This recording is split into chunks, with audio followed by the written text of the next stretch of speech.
Hello everybody, I'm Manakyn. Welcome to the stream. How you all doing today? Oh, it is Saturday. My tummy is already full because I ate dinner early today. That might have been a mistake because I might fall asleep during the stream. You know how after you eat, you're like, okay, now I'm just gonna take a nap. Ah, good times, good times. So if I randomly fall asleep, get Kako to wake me up or something. How you guys doing? Hello, dumb egg. Hello, panini egg. Hello, snap yellow. Hello, popcorn egg. Oh, man. Ema found the secret stash of money. Yeah, so last time we're going down the San Francisco route, and it turns out Ato's up to his old shenanigans again. Yeah, how you all doing? Happy Saturday, man. What am I even doing? What am I even talking about? Silly Ato. Tricks are for kids. Oh, man. You know, I'm still thinking about the Game Awards, about how, Wuthering Waves, of all things, won Player's Choice. As a video game anti-gacha player, I'm like, but as a massive troll, I'm like, hell yeah. It's snowing here. That's awesome. Fun fact for you, I've never seen snow in my life. Yeah. I've seen fake snow.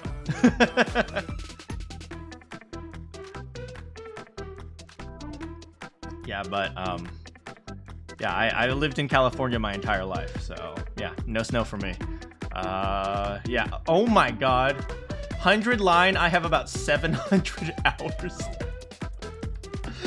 A good portion of that is just me leaving the game running in the background, so it's not that much, but still. But anyway, yeah, so now we're out here fighting for clanker rights.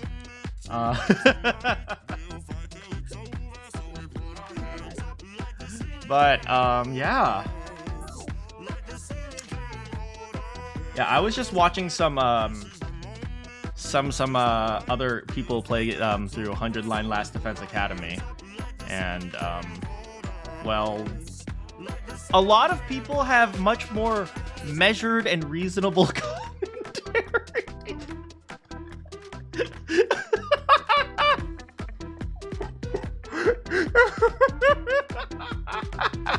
Like when Nozomi dies, they're like, "Oh no, Nozomi! No, Takumi's gonna be so sad," and I'm like, "Again." Since when did Ema have a briefcase? Ema had a briefcase when we were trying to steal Hiruko's panties. You know, out of context, that makes no sense. You know, even in context, that makes no sense.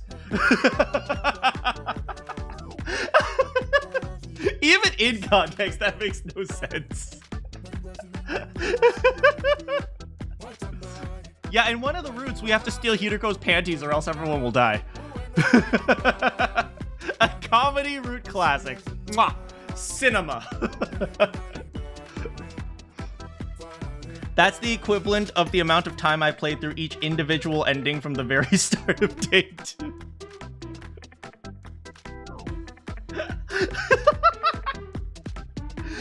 Did I watch through Johnny? I did watch part of Johnny Awesome's. I saw that he really hated the Box of Calamity endings. He hated the Calamity and the Blessings routes, which I freaking love, by the way. Yeah, he didn't like the Calamity routes. He didn't like the fish route, which I freaking loved. The fish route was the freaking best. Oh wow, Nozomi died. Let's wait for Takumi to stop being depressed. He's not stopping being depressed. Oh well, you know, just blow him up. We can reset him later. Darumi route was a really good route, I will say. Darumi. Well, are we talking about the kilogram route, which was like a half Darumi route? Or are we talking about the Retsnam route, which we're still currently on? Because from here on out, every route is pretty much the Retsnam route. I am Retsnam, and I'm just playing everyone as sock puppets. Oh, Takumi, I love you. Oh, Darumi, I love you too.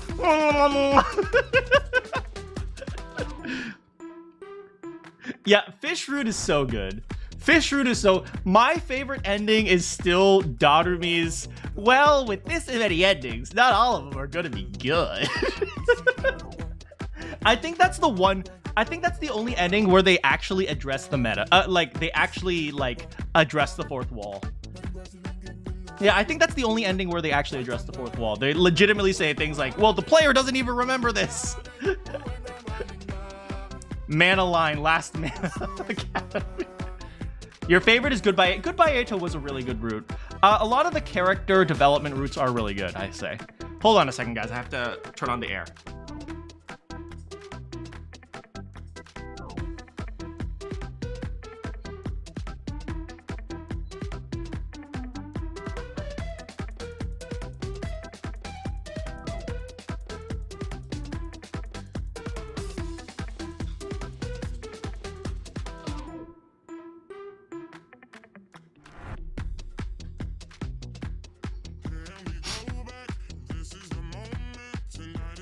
Yeah, when Takumi slams the door in Narumi's face in the fish room, is just...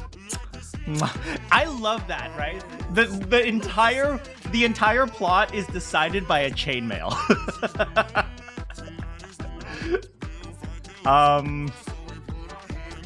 Don't have a favorite route. I will say my favorite route, in terms of seriousness, is Veshness's route. In terms of the seriousness, in terms of like actual serious character development and character understanding, I would say Veshness's route is one of my favorites. But in terms of stupidity, definitely the stupidest ending ever. In fact, we gotta watch the stupidest ending ever.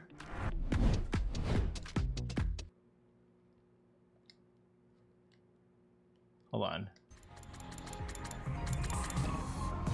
Meat root? The meat root is so dumb, but I love it.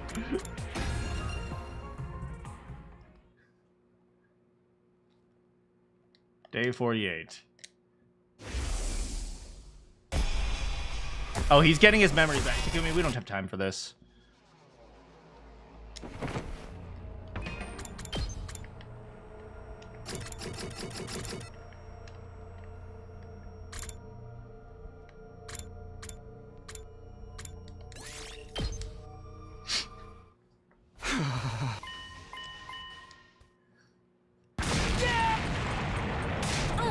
Not an explode. Well, with this many endings, not all of them are gonna be good.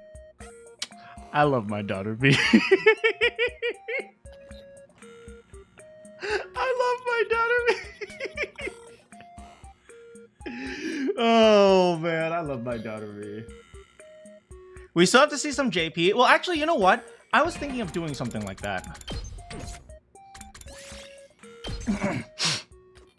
There was one thing I wanted to see, actually.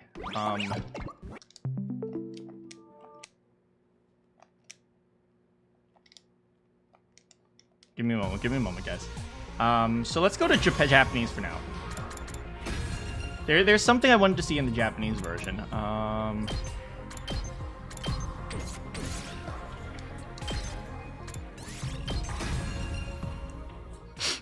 I wanted to see some of the cutscenes in Japanese. You know, like what some of the not the game, but the actual cutscene. Hey, how's it going, Bowser? Did I say hi to everyone? I think I already did. I didn't say hi to Brian. Hello, Brian.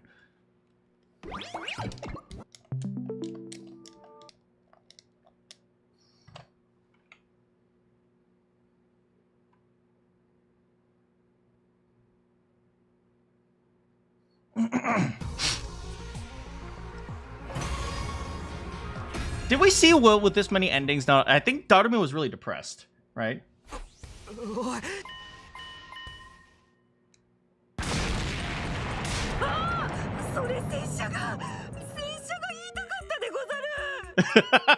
Kyosuke's pretty hilarious in Japanese.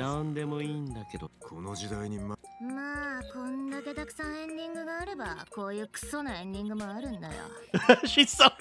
Darumi is so, like, emo in Japanese.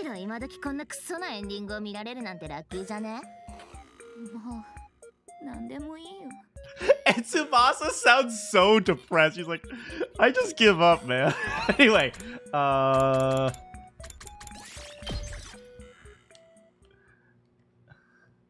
I wanted to watch some of the cutscenes, so let's go look at some of the cutscenes.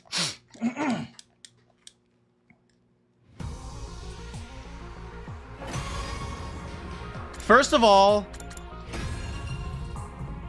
we need to see I just couldn't help myself.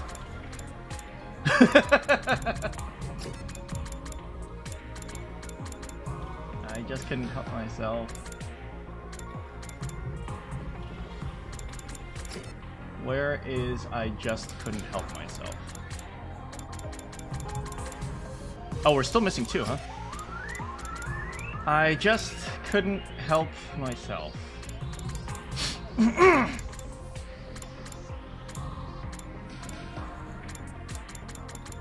Nope, not here.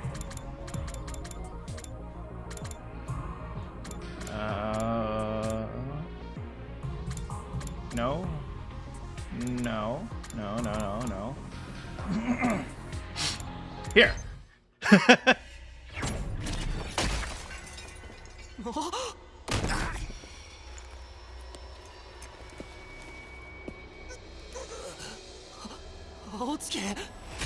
Outsk.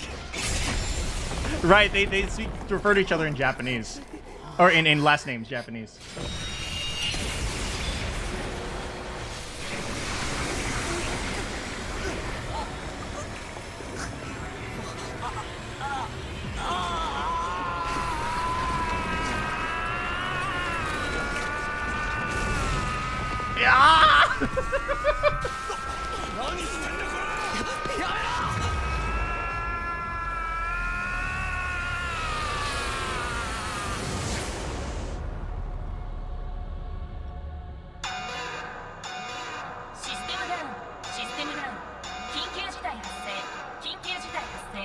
It does lose a lot of impact once you've seen this like 20 times. Wait, that's what Gaku sounds like? すごいよ、すごい力だ。今までのイケスとはまるで違う。とんでもないパワーだ。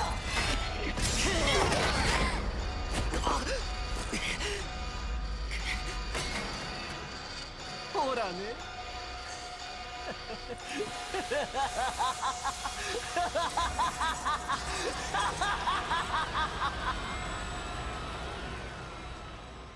In Japanese, that's just Leon's revenge. Is that the voice actor for Leon? Here it is. I just couldn't help myself.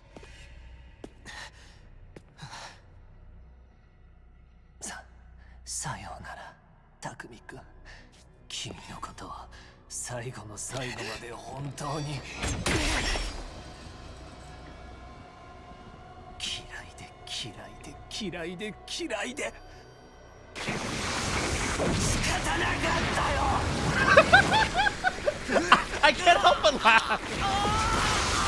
I just couldn't help myself.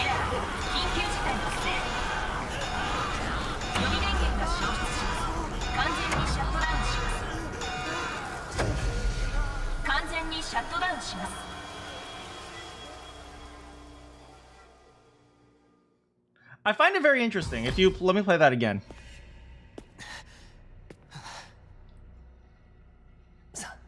さようなら、タクミ君。君のことは最後の最後まで本当に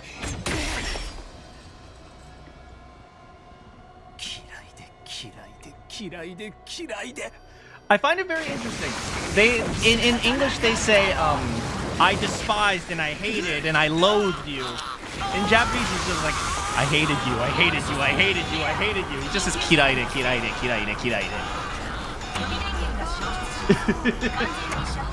Hey, you're finally awake. Yeah, I find that very interesting. Another one I wanted to watch was this one.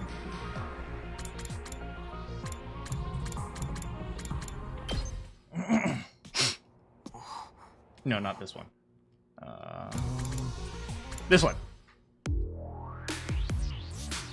I also only just realized Hiruko's still sitting in her chair. I think I recognized that before, but every time I watch this scene...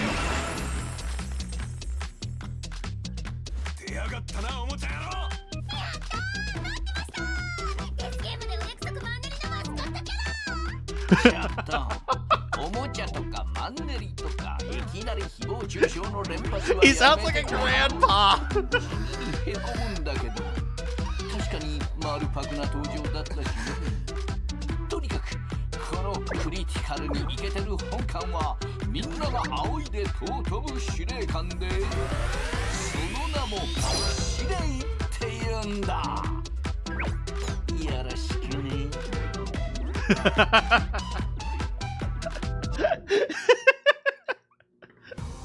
I do like how Sirei uses ne a lot.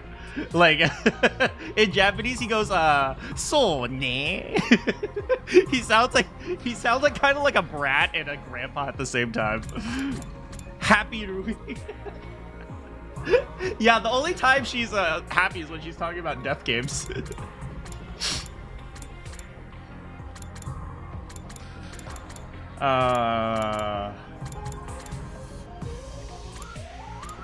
Let's see. Oh, where's the worst of all bad endings?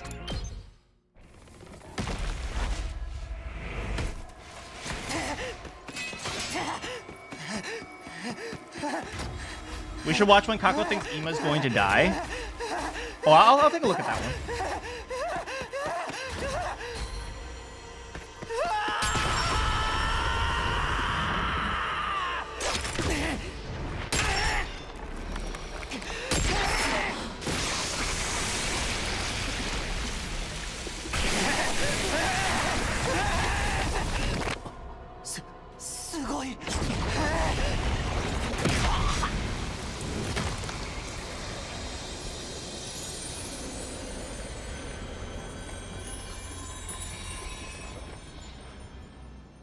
Oh wait, that's not the worst of all bad endings. Where's the worst of all bad endings?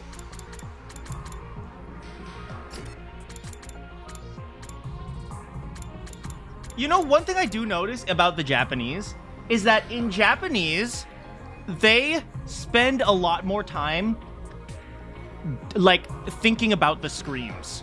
Like what type of scream, what type of yell, what type of grunt fits here. In English, I feel like it's just like, just do a grunt. You know what I mean? That's how I feel sometimes. Which is why, like, when I do voice acting stuff, I always spend a lot of time thinking about screams and grunts and stuff. But it seems like a lot of people in the LA scene, they're just like, okay, it's a loud thing, just be loud.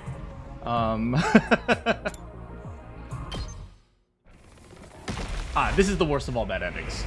Let's watch it again.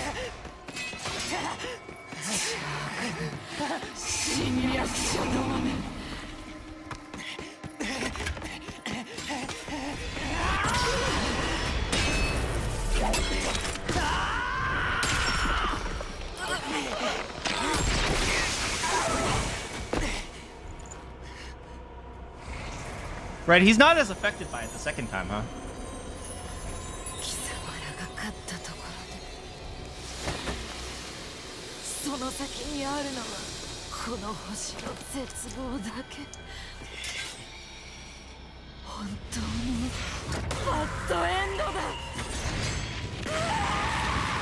Honto, bad end da.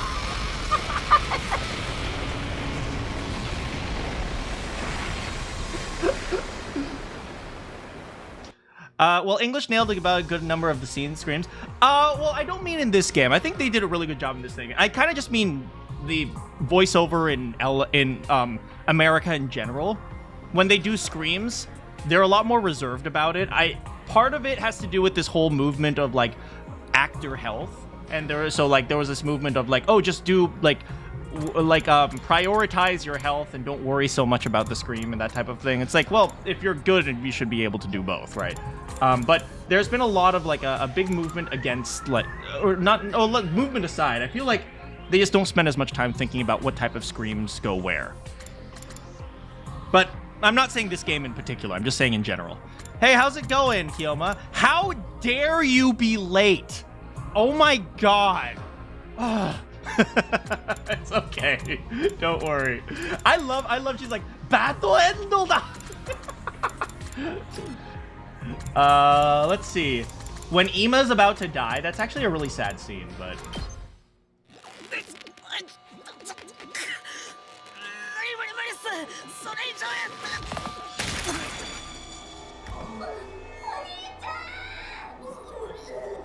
oh, it's so sad.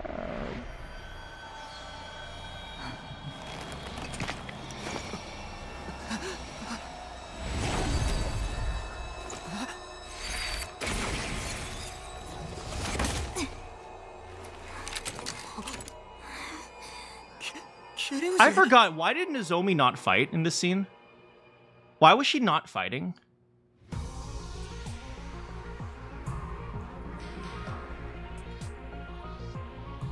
I completely forgot.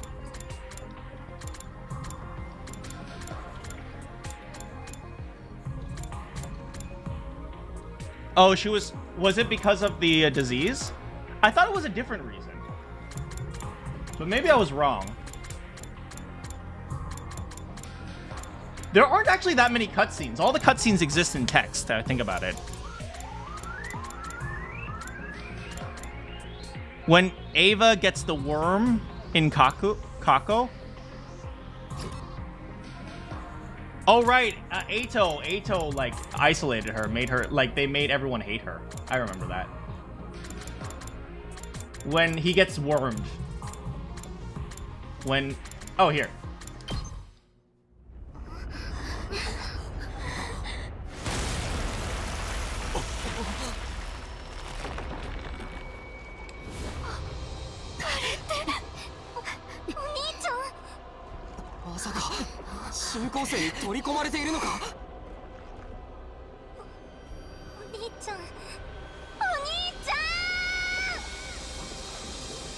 She sounds like such a stereotypical Japanese little girl.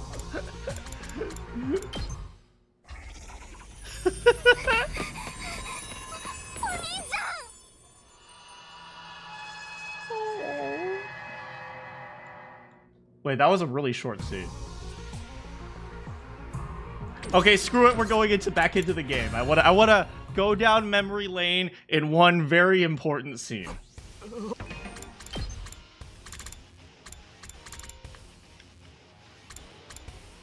Let's see. Comedy. Listen to Sirei's a note. Forward the message.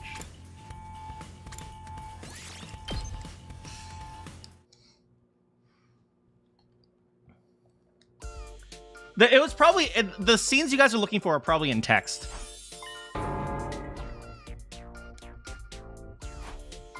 Yeah, Sirei's pretty. I wouldn't say he's evil. He's ruthless. I wouldn't say evil.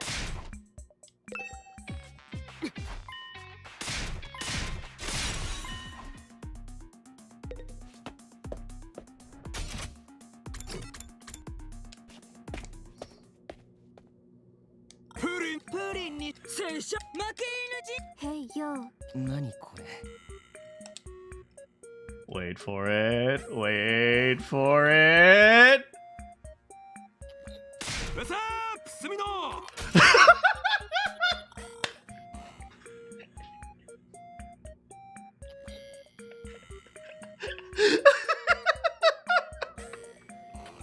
What's up, Sumino? One of my favorite lines. Takumi's reaction to the scallop invaders, I'm pretty sure it was a lot more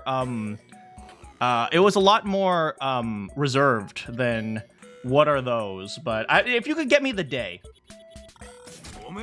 今来たところだ。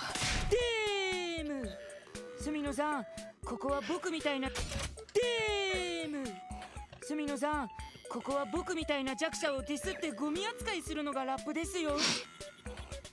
弱者をディスってゴミ扱いするのがラップですよ。それラップの知識が偏ってないか。そうですよ。ラップしないとダメですよ。いリバーは何やってるか分かってないだろう。シット、文句言うなよ。バイブス上げてけ。メタルラップバトルだぜ。It's so good. The Japanglish is so good. Okay, I'll look up the scallop one, and then we'll go back to English and continue in San Francisco because they don't speak Japanese in San Francisco.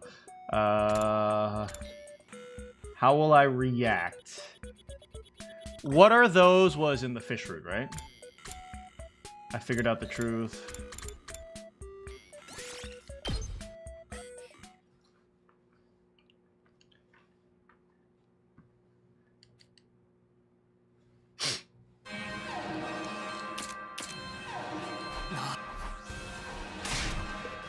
All right, let's go ahead. Although,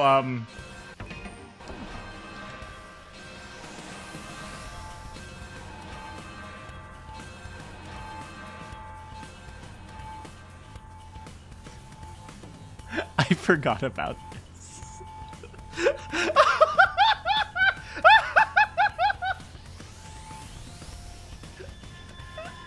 I completely forgot about this.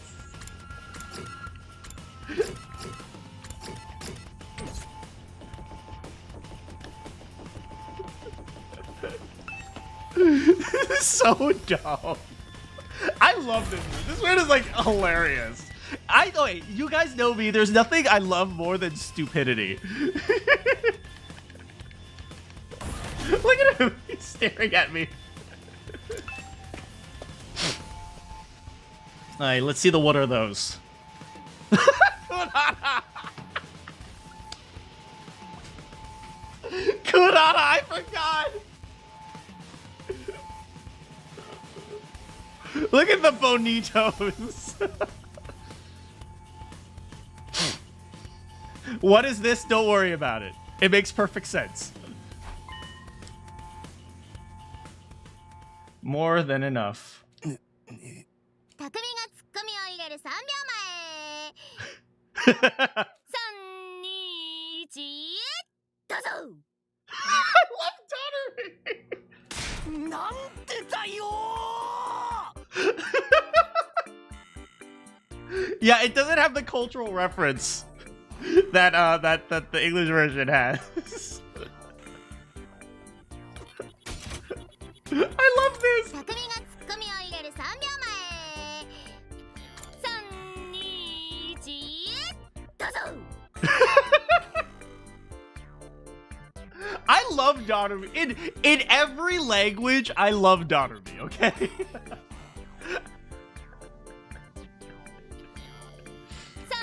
2、1、どうぞ。なんてだよ。角野くん待って。モニター壊そうとしちゃダメだ。まあ隅野の気持ちもわかるけどな。なんだあれ、貝か。That should be my new countdown. 3、2、1、どうぞ。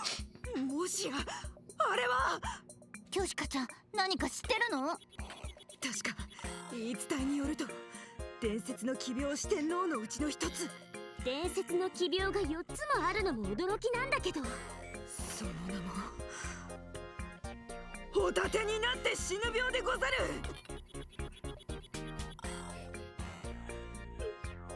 サバと変わんないだろ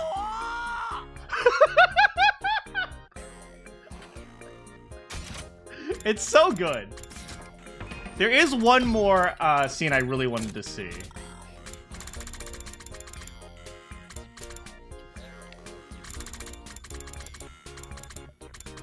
Where is it? Day 43. There is one other line I really wanted to hear one more time.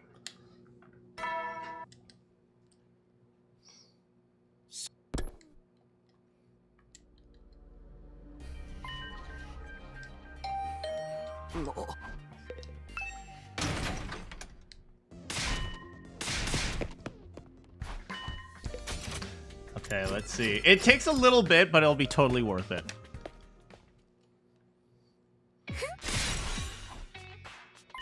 Let's go, let's go.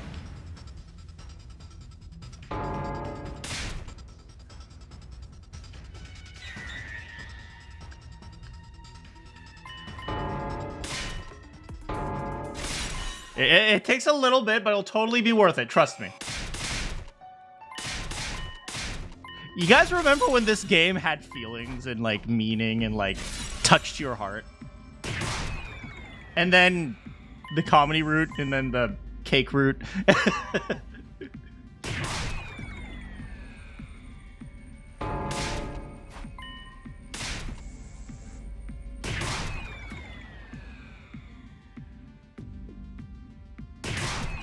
This stupid sound effect. Pew, pew!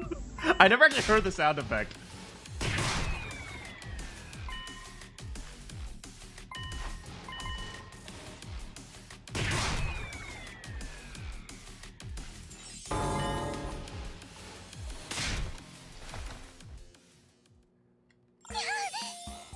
Wait for it.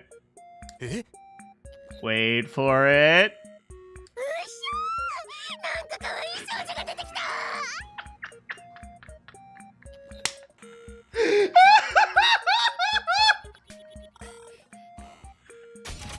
うっしゃー、なんか可愛い少女が出てきた。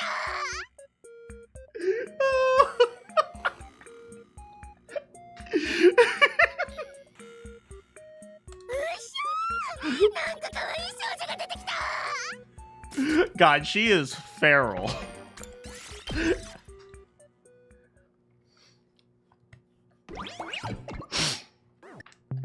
This freaking game. First Shoma turned into a veggie. Then we get the classic bye freak moment. Okay, you know what? Take it back. We need one more. Let me think.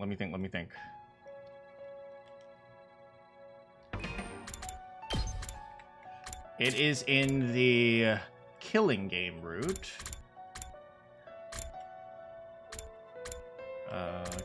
Killing game. Team up with you, got me. Yep, that's it. So, in the killing game, when does the killing game officially end? I do not remember. Okay, so this is who will you fight first?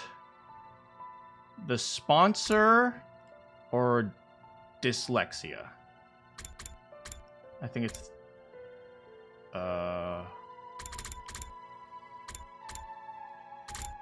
where do we finally ask where the invaders are? Hold on. Let me go look this up.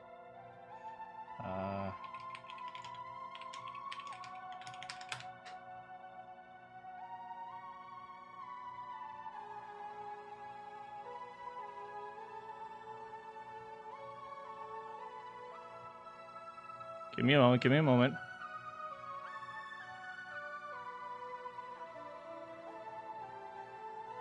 Day 75.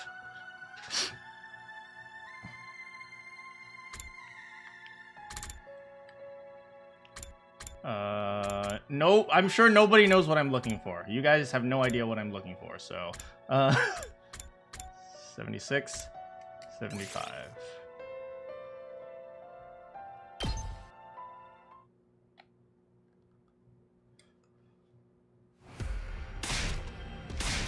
Okay, yeah, okay, cool, that's great. Oh, hey, how's it going, daughter me? What's up? Okay, bye. Okay, yeah, sure, that's great. All right, bye, go away, yeah. Okay, that's nice. Okay, hey, what's up, dyslexia? Oh, yeah, that's amazing. Okay, yeah, that's fine. Okay, oh, so cool, yeah, definitely. Okay, whoa.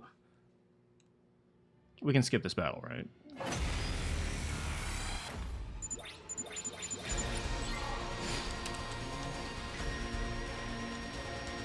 I don't know what you're talking about, Slippery! Shut up!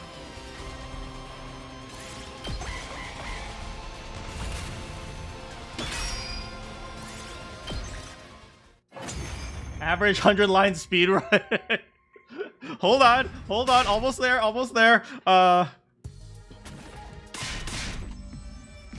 Oh yeah, sure, knife. Oh yeah, oh he saved me. Yay. Oh no, Daughter-me. Oh, too bad. That's so sad. Okay, anyway, we're gonna keep going. Okay, great. Okay, yeah, let's keep going. Hey, run. Okay, there they ran into the bus. Okay, good. Bye. Okay, back home.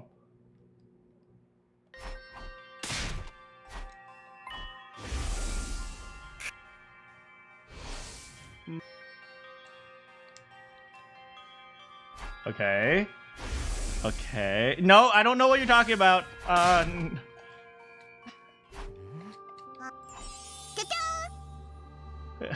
Wait, what was that?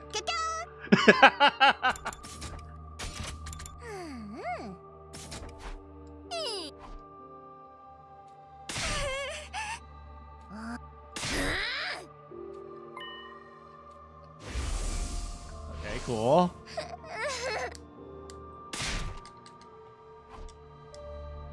I'll be your friend.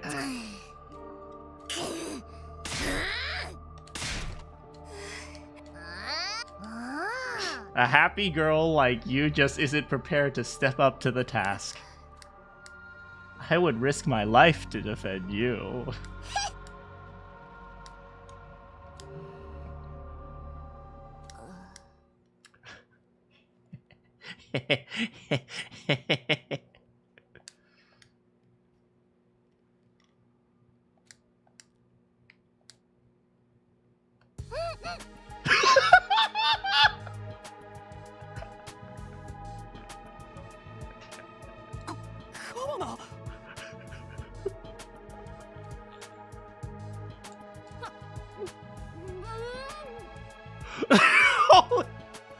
Damn! They really went all out, huh? They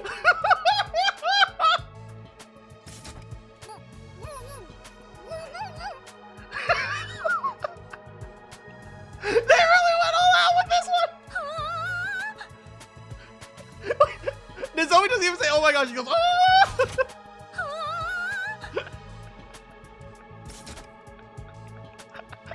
これはいい。芸術点相当高いよ。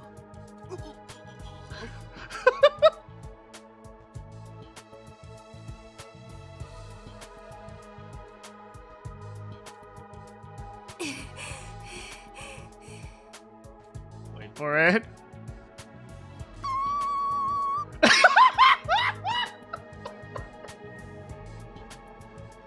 What the frick was that?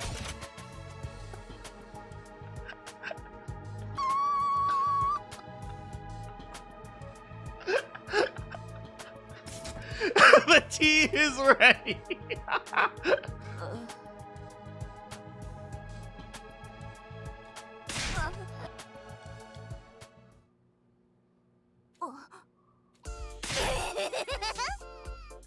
Oh, she doesn't actually say Mr. Tsubasa? She just goes insane. 翼様、ドルミ、一生あなたについていきます。 Oh my. So we got this. And now we got this. 翼様、ドルミ、一生あなたについていきます。どこまでもついていきますから、どうか、どうか、ドルミともう一回キスを。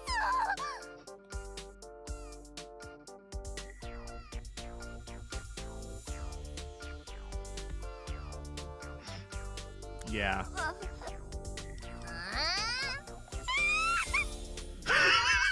God, the Japanese version's killing me.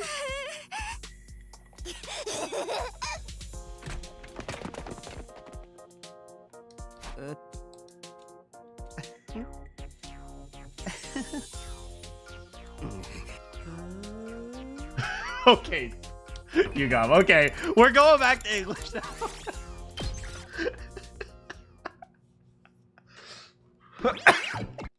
We are finally going back to English. Takumi, is this NTR?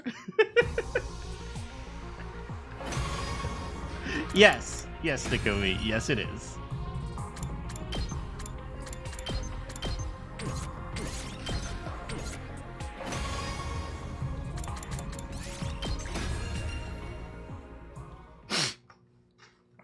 Anyway.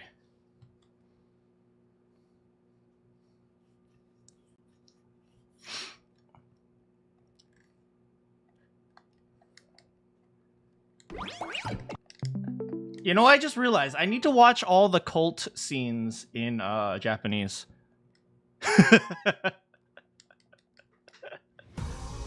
But let's go back to San Francisco for now.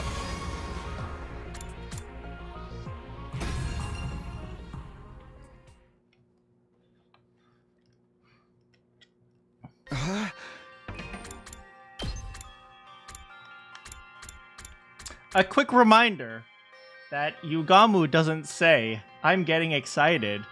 He says, "Oh no, Takumi ignoring me is making me more excited."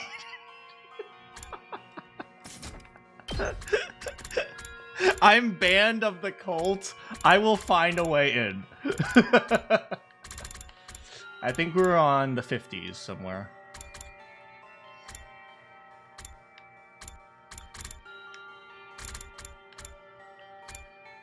Is the word cult banned from the language right now?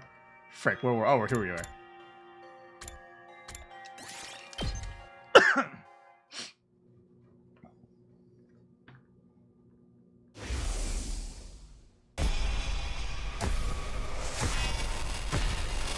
And now he remembers everything.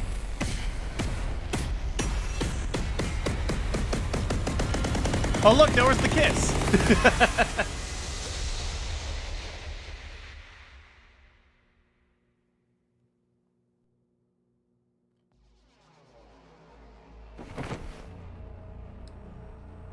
I bolted upright and looked around. This is my room! My body was freezing. A cold sweat soaked every inch of me because I had a dream about Darumi and Tsubasa kissing. Was Darumi and Tsubasa kissing just a dream? No, that wasn't it. It had to be real. What, Cloud? Oh no! What the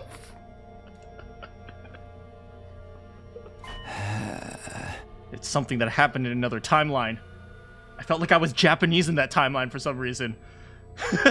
Why were they all speaking in Japanese? I headed over to Hiroko and gave her a rub down of what? And gave her a rundown.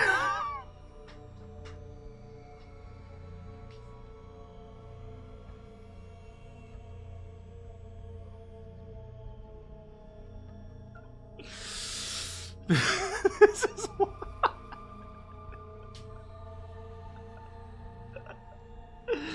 This is why nobody stays on my channel. And gave her a rundown of what I just remembered. She nodded in silence. Colruyt is infecting me.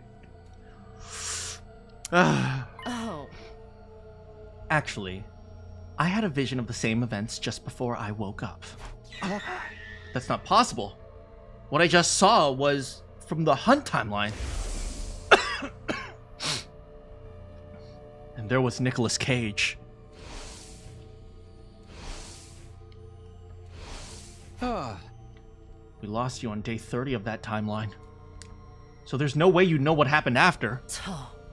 Say what you will, but I saw what I saw. Wait, she saw the timeline? Oh. I do get the feeling it wasn't something I saw firsthand, though. It felt more like something I had heard from somebody else was playing out inside my head. Oh. Maybe I jumped to day 100 of the Hunt timeline somewhere along the way.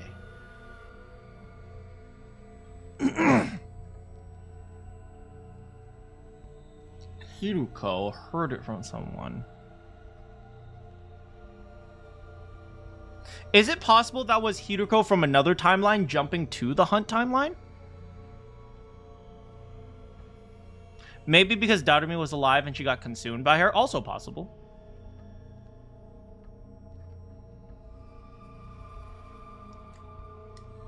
Then someone told me what happened in that timeline.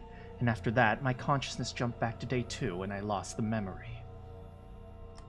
I think it's also possible that her from yet another timeline jumped to day 2, the timeline, because we know that Hiruko is using timelines from multiple different directions. There is a Hiruko that knows that she can jump timelines in the Cult of Personality. How did I get Cult of Personality? The Boxes of Calamity. How did I get Cult of Personality? It's a good song, by the way. And you just regained it? That's one possible explanation.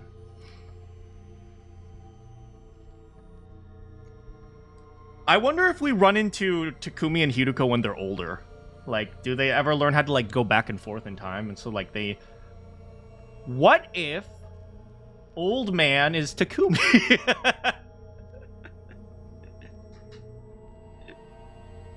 In my day, we didn't have no Retsnam. What's more important are the specifics of what we just saw. Yeah. First, Gay Kako will self-destruct. But her death won't stop the invader hunt, because Eito III will take her place. We'll have more casualties, and finally, on day 93... The survivors will launch a last-ditch attack against Veshness, and all of them will die. You just have to not kill the baby, Takumi. Come on. It's like this only happens because you try to kill the baby surfer. Turns out, you shouldn't kill babies. Duh. I don't know. 2-year-olds are pretty obnoxious, though, so... Am I gonna get canceled for saying that? I wish we could help them. Do you think there's anything we can do? Let's give it some thought. We still have 2 days until we can leap again. I wonder if they ever remember Commune. I parted ways, headed for the cafeteria, and gobbled down some toast. Huh? As much as I'm worried about the hunt timeline, I have to get things done. And so, we did some free time. What's Darumi up to in the hallway? Wait, have we ever eaten with Kiyoshika?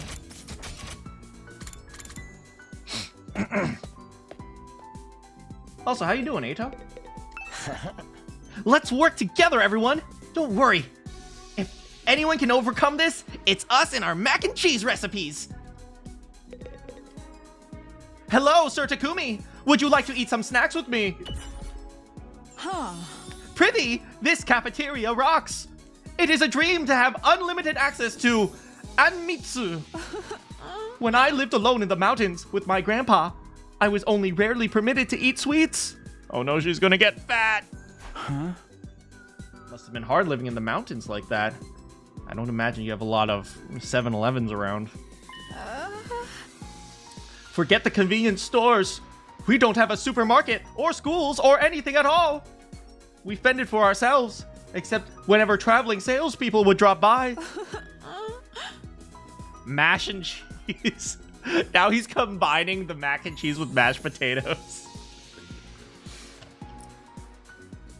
Naturally, that meant no anmitsu or anything. Whenever I wanted a sweet treat, I would suckle on the nectar of nearby flowers. Wait, what? That's so sad. She had to eat flowers for sugar. That is unfathomable to me. I'd often accidentally sip on a poisonous one, and then I'd foam at the mouth and pass. Why would you do that?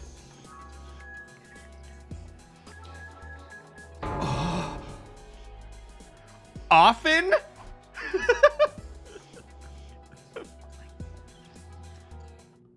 I love Kiyoshika. Considering the nature and versatility of Kokugo, I imagine a possible Possibility of fighting the remnants of the fallen hero, like when Ava used the avatar to kill Vesh. That's also possible.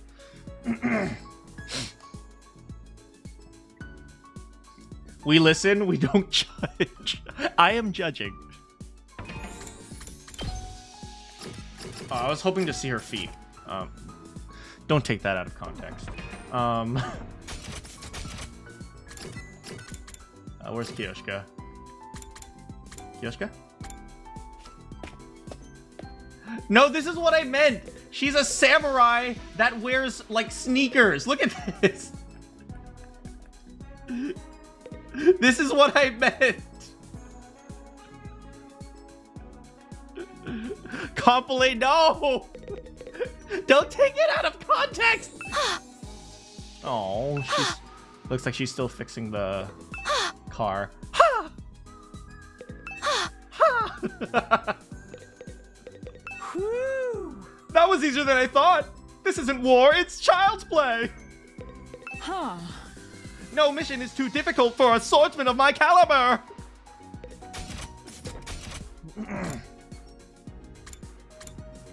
Where is my girl Kako? Oh, there she is. Does she still want to talk about romance? I think so.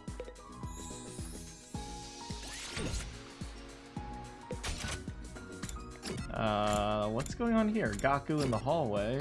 Oh, Kurara in the middle shop. Someone must pay for this! What's the matter? That fool Gaku called me a little baby. I'm gonna make him pay and make him even more of a poor! Kurara, wait, no!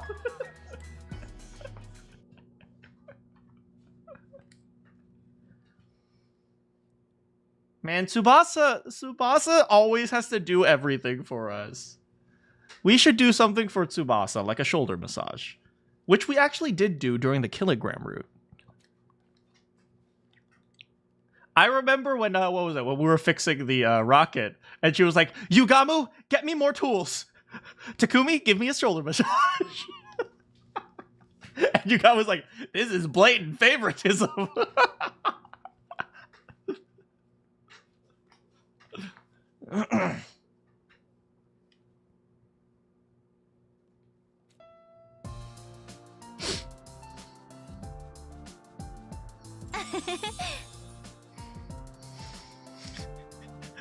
Did he pull it? Look at this little baby. Oh god, a shovel. Wow, Tsubasa, this is amazing. You got the wheels back in perfect shape. Actually, is it even shinier than before? Kako, no, there are no Primo Gems in there. A girl could get jealous. What moisturizer do I need to use for that kind of dewy sheen? I keep remembering that someone made fan art for the free time event with Kurara when she literally made a Glock and had Gaku at gunpoint. Frankly, I'm stunned. You've completely killed it. Oh, this was nothing. Then perhaps you're willing to fix a rotten heap of junk like myself? I think that's above my pay grade. Man, Tsubasa has to do everything for us. She has to fight. She has to fix things. She has to solve the plot. She has to progress the plot. She fixes Sirei. Kiyoshika, stop salivating over the muffler, you deviant! I swear I wasn't looking that hard. I tinkered with the engine while I was at it, so I think it'll go faster than before. Awesome, let's test it out by turning Gaku into Fender Ketchup! Why me? I am jealous. I want to be praised. Oh, why is Ava like this? Me too. I make mac and cheese. This must have been so much work, Kawana. Thank you for all your efforts. I'll give you a collectible superhero eraser as a reward. I love how their presents are like things for 5-year-olds. Do you guys remember on day 50 they gave us little like "you did it" pins, good job pins? I can't really see myself needing that. Thank you, Tsubasa. You're a lifesaver. Oh, come on, guys. Good work deserves to be praised. I'd like to offer you my thanks as well. She just wants the same attention that best girl Tsubasa plot convenience go on.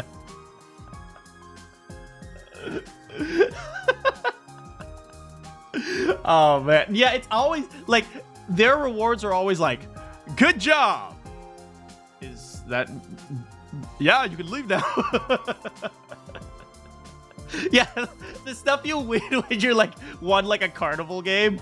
Here, congratulations, you won this limited edition mechanical pencil. You're making me blush. We continue to shower praise on Tsubasa until late. All that time, laughter echoed nonstop through the parking lot.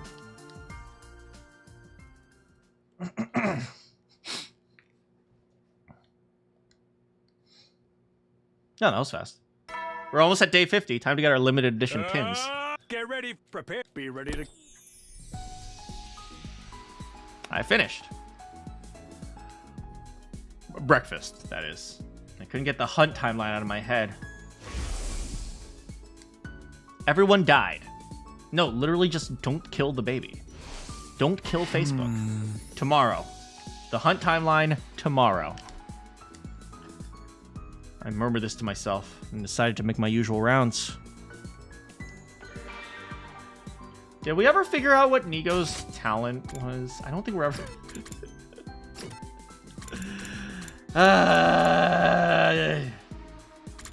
Show him in the bathroom. I think we've saw that one. Saw that one? That's right, that's English.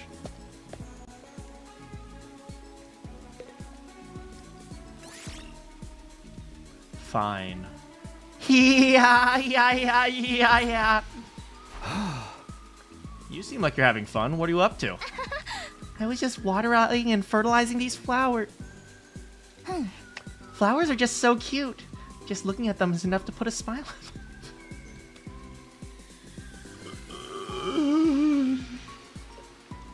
Oh my god, she is the most... She is the most milk toast white bread. I like flowers.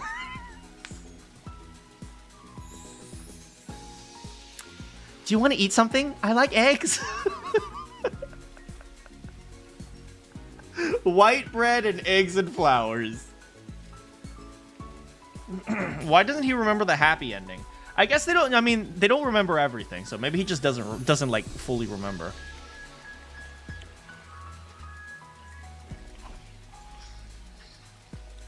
I watered the flowers.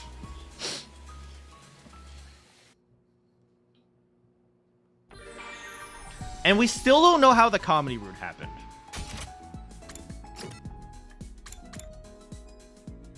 More Nozomi.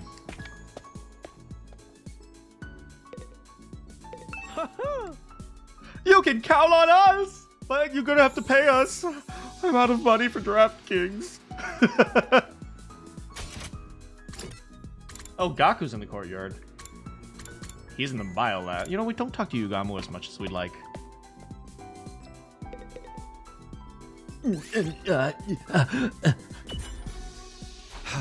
Hey, what's the matter? Are you not feeling well? I was testing the effectiveness of my new poison on myself. Being my own guinea pig, if you will. How do you feel about pheromones, Takumi? I'm gonna go now. I mean, I hear they make people bake cakes for you. Huh? What do you mean we can't jump to the hunt timeline? I mean, Eito probably locked it.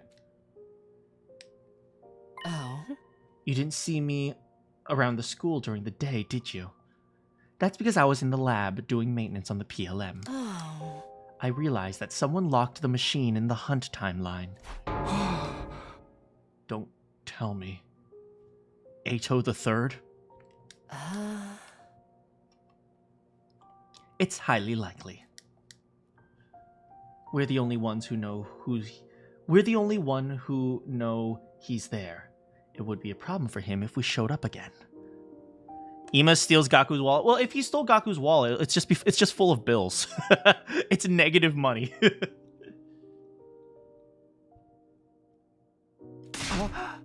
So he stopped us from going back to that timeline? Probably. I can't say for sure when he did it.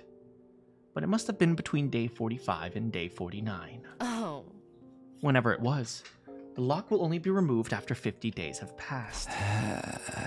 Day 95 at the earliest. And everyone in that timeline gets wiped out on day 93.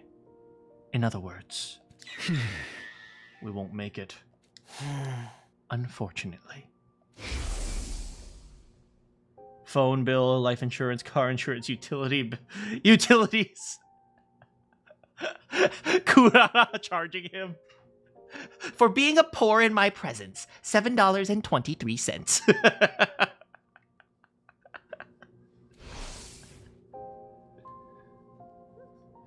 We sat there stunned for a while. They might not have been from our timeline, but they were all our friends, and they were going to die.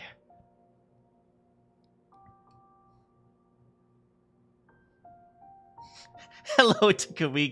Guess my secret's out. It's the poor tax. You're poor. That will cost you $3.64.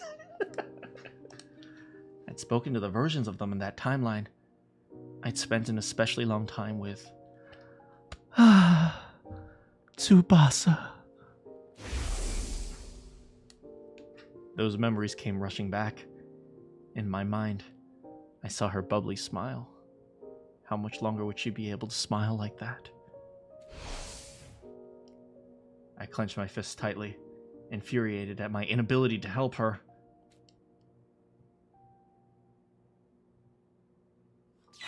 Pay her an instant ramen. I'm not sure that works.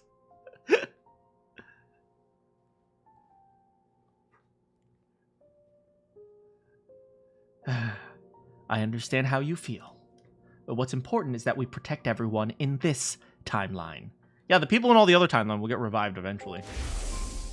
In short, if all of the Special Defense Unit members in this timeline survive until 10 a.m. on day 100, the sum of all those lives will serve as a huge weight that can tear away the mighty spring that is the time loop. You know, none of this makes sense, but I'm just going to roll with it. Don't get me wrong. I'm not saying this only because it's our way to get out of the time loop. I know, our priorities are still the same. Make it to 10 a.m., day 100, all of us are alive and happy. Right. Let's focus on what we can do to make that happen. It's not that complicated, we just have to keep winning. All the way to day 100. Yeah. Are you... Don't overcomplicate this, Hiruko. Hiruko's gaze slowly shifted up. If we went up there, we wouldn't have to fight. If we went up there, the invaders would probably find a way to shoot us down. Let's be real here. The artificial satellite?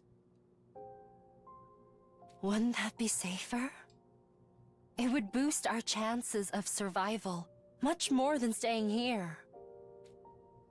But how would we get there? The escape pod won't activate until day 100. I am aware of that. They're basically on a trampoline, and your older cousins are jumping on it. Yeah, and forcing you to keep bouncing.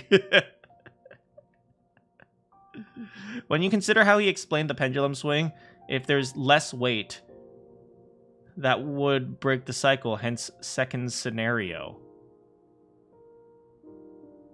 Hence the second scenario. I don't know. I have to brush up on my physics, man. We can't go flying into the vacuum of space if we rip the door open. We can forget. So we can forget about the pod. How then? Oh. We can try calling for rescue. Oh? We'll use the DST. Distress signal transmit. Wait, we haven't heard about that for the longest frickin' time. Oh my frickin' god.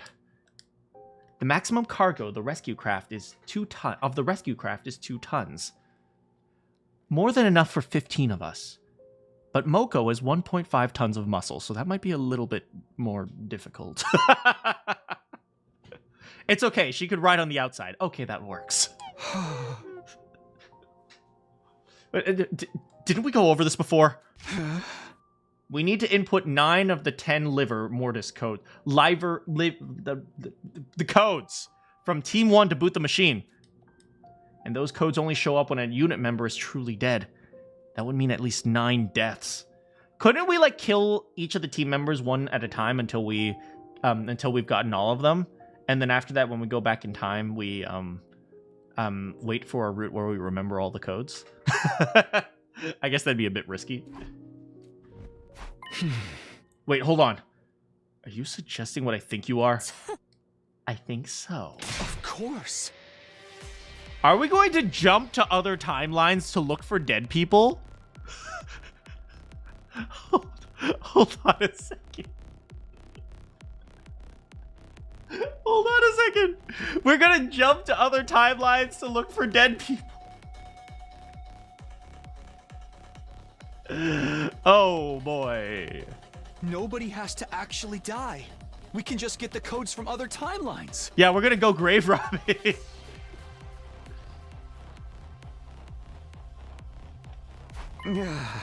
It's a good idea, but it's not the most pleasant means of getting things done. It would mean using the deaths of our friends. That's true. But we wouldn't be killing. We'd just be stealing things from them after we've killed them. We'd go after the versions of them that are already dead. Just looking at the backs of those, we never could have done anything for. Interdimensional grave robbing. That's pretty much what we're doing. Slasher. Hey, it turns out gay Takumi has his uses. I'm sure they'd forgive us. I hope so. Think about it, Takumi. This would be for the sake of saving everyone. I get that, but...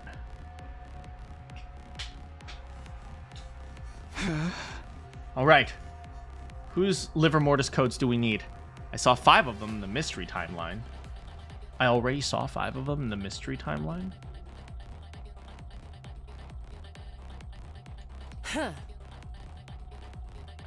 When did we find 5 of them? In the mystery timeline? Frick. I guess he remembers... Oh, because he remembers. He remembers his memories from the mystery timeline. That's why. Okay, 2 is 2. Tsubasa. Eito is 8. Kako is 9. I think Shoma was 0? Actually, let me take a guess. I'm just gonna guess, by the way.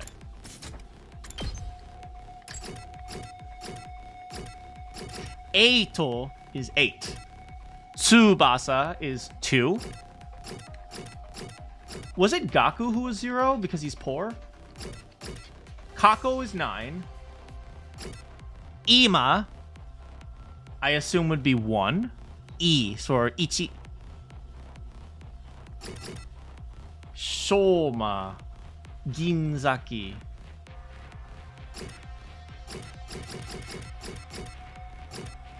Hiruko Shizuhara. Takemaru. Yakushiji. Take. That doesn't work. Ta. 1, 2, 3, 4, 5, 6, 7, 8, 9,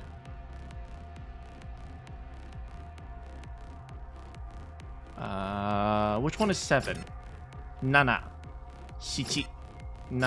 7. 7. Ima. I think Ima should be 1. Ichi, Ima.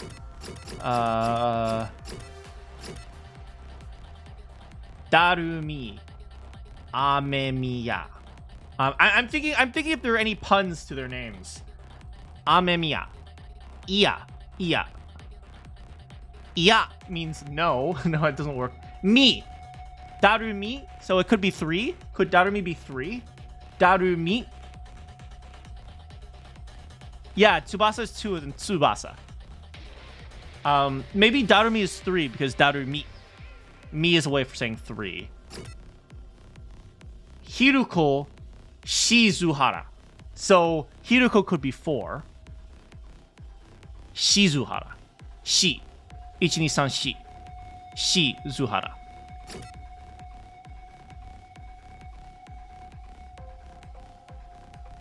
Oh, Yakushiji is Shichi. So Takamaru is 7. Okay, I'm actually gonna... Okay, hold on. Microsoft Paint time. Paint.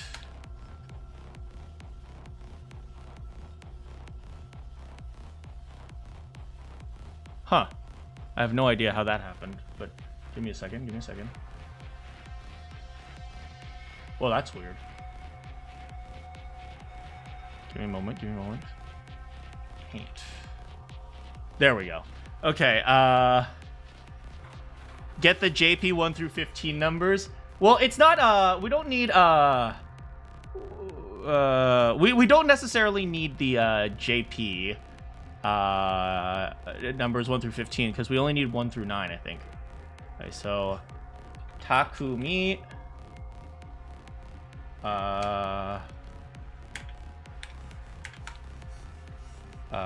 Takemaru, Yakushiji, and we're gonna see if we get them right. Takumi Sumino. Who else? Who's next? Hold on, I also need to go to here. Okay, we got that. We got Hiruko Shizuhara. Hiruko Shizuhara. We have Darumi Eito Tsubasa. Darumi Amemiya. Eito Aotsuki. Is it Aotsuki? Aotsuki, I think. Tsubasa Kawana.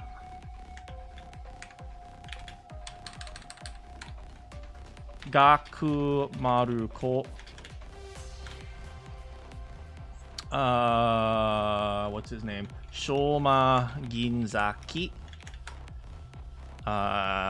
Imatsukumo. Kakotsukumo. Is that everyone? Tsubasa, Gaku, Ima, Kako, Shoma. Yeah, that's it. Okay. I immediately realized something. No, it's just the from first Defense Academy. Okay, so wait, we're actually going to do some analysis here. We can make it a little bit bigger because let's do 26. Okay, so let's do some analysis. First of all, I just realized something. Wait. Okay, so mark the ones we know. Okay, all right, hold on. Let me just mark the ones we know. Let me just go back to the thing first. Hold on, let me remove this. Give me one moment. Paint. Tsubasa is 2. I sifted through my memories of the mystery timeline and gave it a firm nod. The other 4 were in Kakoji's scrapbook. Eito was 8. Gaku was 0. Kako is 9. Oh, Kako is 9 and Shoma was 3. Okay. 8093. Okay. So, we know that... Oh my god, of course Gaku is 0. Hold on a second, guys. It's too thin. How do I make it fatter? Here. Gaku is 0 because he's Gaku Maruko. Maru is the Japanese word for circle.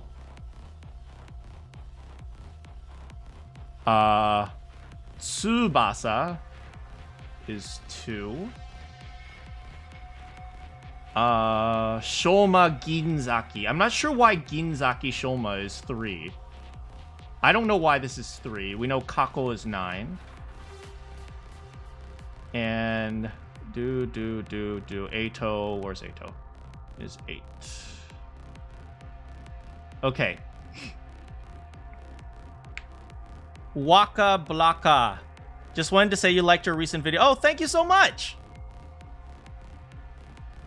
I recognize your photo, but I can't see your screen name because it's showing your ats at this point. So if you remind me what your actual screen. John Doe, yes. It's great to see you again. 82039. Okay, so let's figure this out. Okay, so Hiruko, I want to say she means 4. And the reason I'm not saying this is 7, because Shiji sounds like Shichi, which is 7.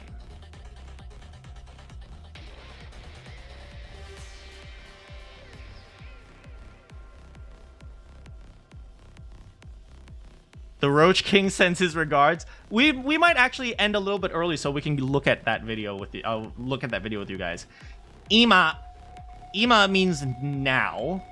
Tsukumo. We're not gonna get anything from Tsukumo because Kako is also Tsukumo. But I think I for, I don't know, Itsuka. I could also be 5 though.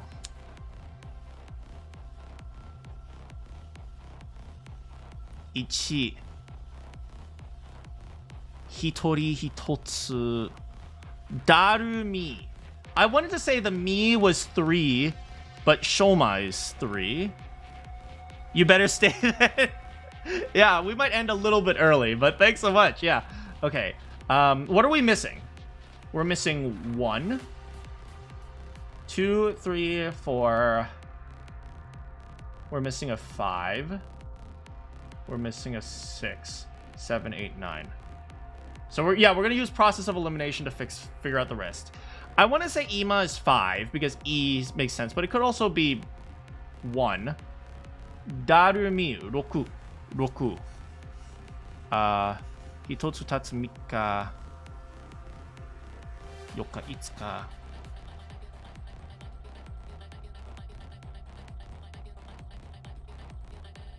7日20日9日6日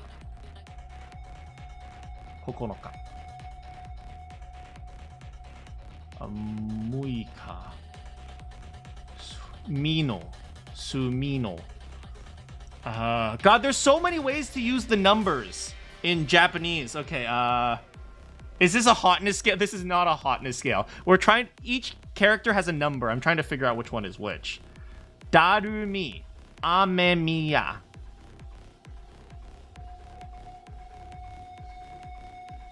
Tsubasa's not a 2 on the hotness. I'm a woman and I want to date Tsubasa. You are into the most masculine men ever. So if you want to date Tsubasa, she must be hot.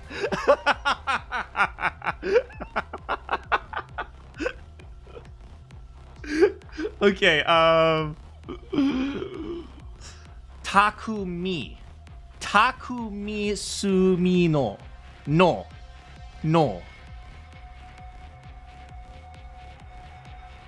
E. I want to say Tsubasa is definitely get out. Ima Tsukumo. Kumo. Ima. Itsuka. E. E could be 5.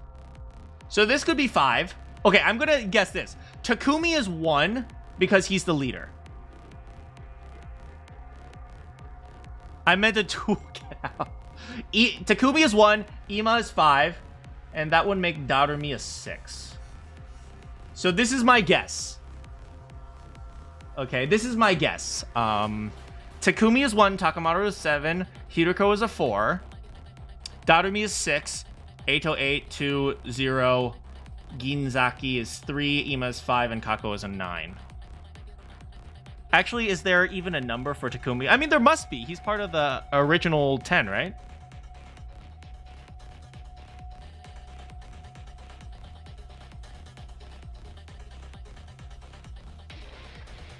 The only I'm not so sure. Okay, depending on what if Ima is 1, that makes it a little bit difficult because I don't know between Takumi and Darumi Who would be 5 and 6? I'm not sure. Yeah, I only have 0 and 9 to work with, right? So the only ones, like, I am fairly confident that Hiruko is 4 and Takamaru is 7 because these puns are too obvious. Shiji is Shichi and Shi is 4. So these are too obvious. At least I think, right? I'm trying to figure out what the pun for 3 is in Shoma Ginzaki, but Maru literally means circle, which is also used as the word for 0. Tsu is 2. That seems to make sense. Kako, we know she's associated with the number 9 because she always opens the number 9 box. That's not actually the reason, but yeah. So some of the puns are really obvious. Eito. That's obvious. That one was an obvious pun. That's his entire name. The only question is 1, 6, and this one. I want to say this is 5, and Takumi is 1 because he's the leader. But then again, would we know that he's the leader? Like, we wouldn't know if they wouldn't know if he's the leader. He could be like a 6. Okay, but ichi, tsuitachi, hitotsu. I'm thinking of all the ways to say 1. Hitotsu, tsuitachi, ichi. Takumi, ichi, ichi. Darumi, amemiya, ichi, ichi, ichi. Imatsuku mo ichi, ichi. Hitotsu. Takumi. Darumi, amamiya. Imatsuku mo. No, I don't think so. 1. Su is 10. This ain't Chinese. Get out of here.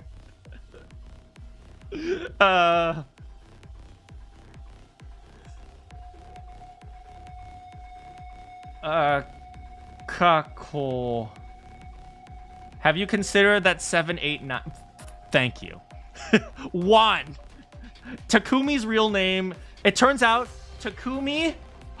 Wait, hold on. We established that Darumi is actually Latino.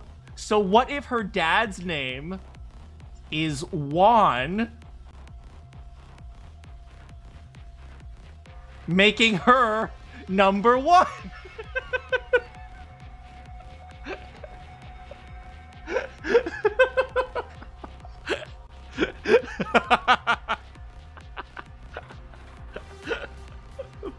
When did we establish that Darumi was Latino? I don't know. I don't remember, but I do remember we did at one point. That's your dad's name. You're number 1.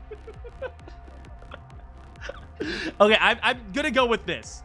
It's just an educated guess. It's a totally educated guess. Takumi's number 1 just because he's the leader. That's the only thing I have to work with on his name. I guess Takemaru could also be 0, but we've already established that Maruko. And this one's more obvious of a pun. Maruko instead of Takemaru, because Maru is more of a suffix, but this one's clearly Maruko. That's your uncle? He was number 1! He was number 1! Anyway, this is my guess. Okay, we'll see if I'm right. Anyway, I'll keep that one for later. I still don't know why Shoma is 3. If somebody knows Japanese better than I do, explain to me why Shoma is 3. Wait, Shou. So what are the ways to say 3?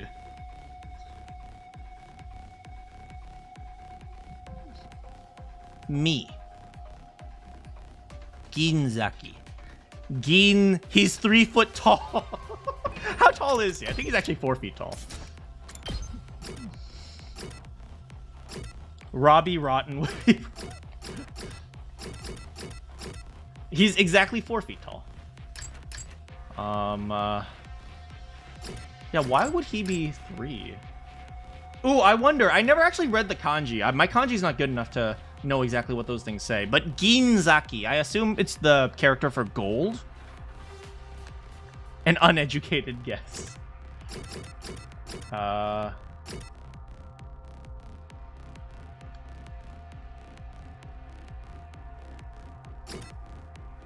Yeah, I don't know.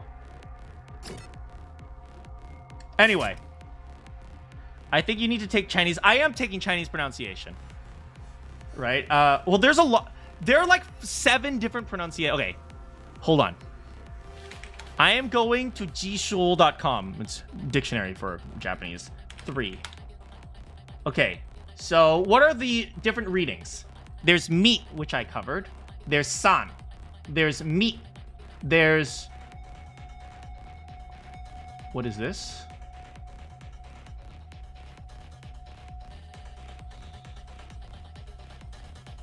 Another way to pronounce it is Zol.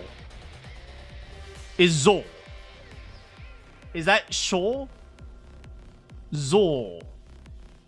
I mean, I don't know very many words that use the character for 3 that are pronounced Zol. Zol is Shol. Maybe? I mean, that's the closest thing we can think of. That's the closest thing I can think. That's as close as it's gonna get.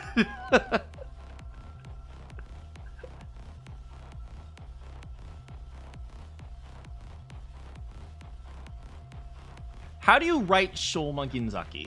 Shoma Ginzaki. I'm looking at the kanji right now. Yeah, his name has nothing to do with the number 3.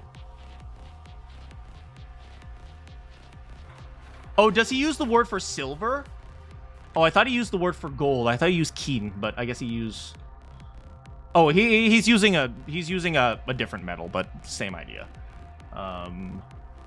Anyway, that's the closest thing I could think of is what I'm even listening to right now. Silver's atomic number is 47. I don't know. These are... Japanese is hard, okay? There's 7 different pronunciations for the same character, okay?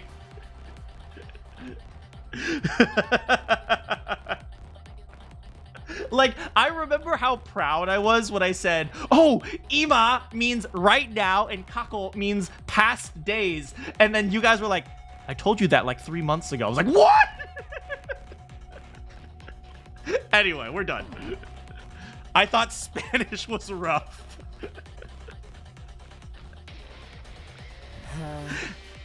That was you.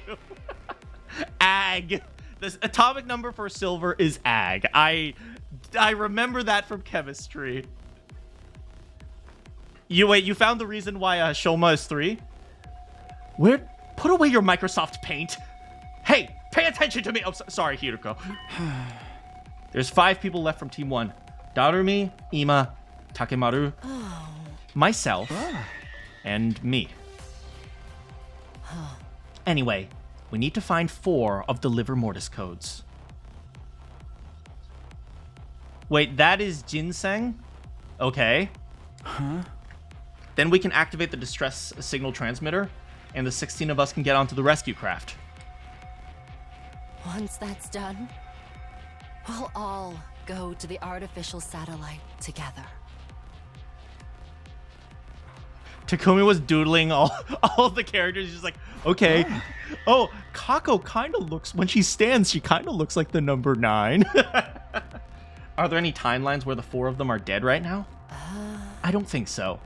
There isn't even one where 2 or 3 of them are dead. I guess we'll just have to check the different timelines one by one. Indeed. We should probably go find Darumi's Liver Mortis code tomorrow. You remember, don't you? She's killed in the battle against Veshness in some timelines. I don't want to watch this again. Oh? Then we'll jump to the coming of age timeline. Do you remember? You were incredibly Rizless in that timeline. Hiruko, I'm Rizless in all the timelines. True. Ginseng is Ginzaki, and that is the symbol to represent Darumi's armband as SDU member 3. Huh? Is that how complex the clues are? Maruko was right there. His name is Maru. Coming of age timeline? You don't remember it, so I doubt there's any point in explaining. Wait, the armbands. God, if only we could... Hold on. Oh, dang it, if only we could see them in full costume or in full uniform. It's a timeline that plays out like some kind of teenage drama. Like, wow, the teenage dream. You know what I mean? I had no idea what she was trying to tell me, but I felt like my friendship and the power that they bring me was incredibly important. To confuse your fans, you must confuse yourself. Says Sun Tsubasa. Sun Tsubasa. Hideko was staring into the distance, eyes narrowed with kind of a wistful yearning.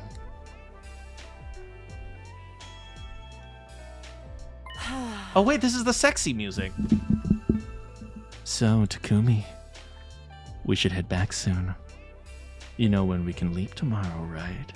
Huh? Yeah, I just checked the device. Our window's between 7:30 and 11:10. I'll head to the lab in the morning. I still have some maintenance to finish. You'll come to the lab alone by 7 o'clock. Or else. She left before I could respond as usual. Left on my own, I casually glanced up at the sky and saw the satellite. We might be able to get there before long. All we needed was 4 more liver mortis codes. As I thought about that, I found it hard to calm the thumping in my chest.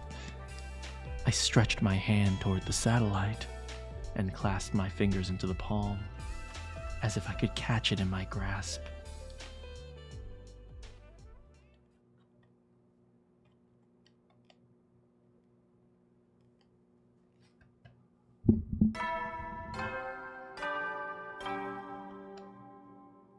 Up and Adam troops! Get you're in. I'll give them. Wait, what? Oh, right. We have awards now. Aha! Okay, does everyone have a little gift? Everyone except Miss Shizuhara. Oh, that's fine. She went out to explore early this morning. I gave her hers before she left.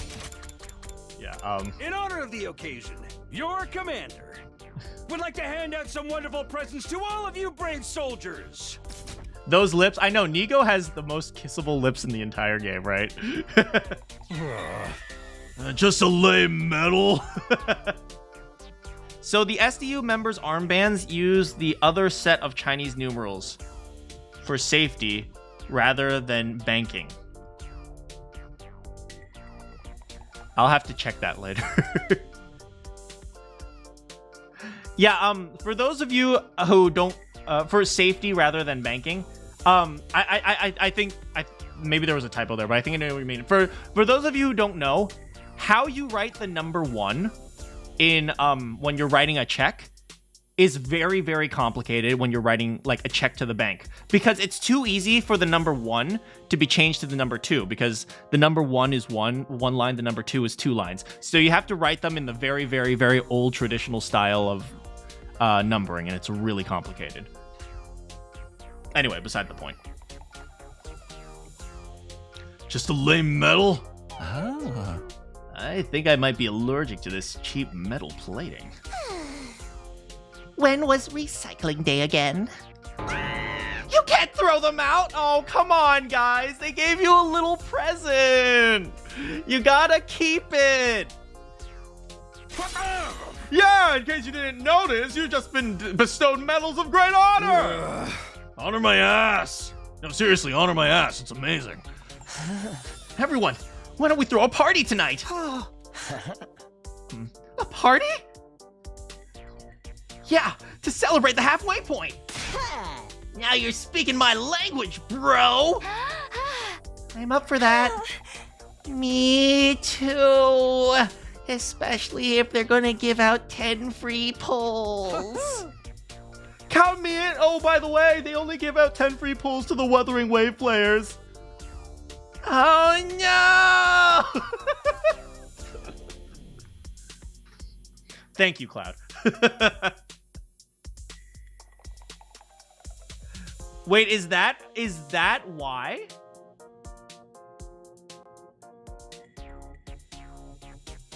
Wait, do they use that? Wait, that's the numbering? Wait, Tsubasa was 2 though. 1, 2, 3, 4, 5. Hold on, let me look up Tsubasa's name. Tsubasa Kawana.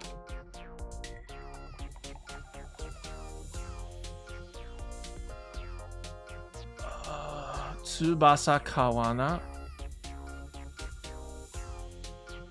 I'm not sure, but Tsubasa. You know what? I don't know. They seem to use a mixture of different puns. Okay, so I'm just gonna go with my gut here and say that Hiruko is 4, Takamaru is 7, I'm 1, Darumi is 6, and Ima is 5. I'm just gonna go with that.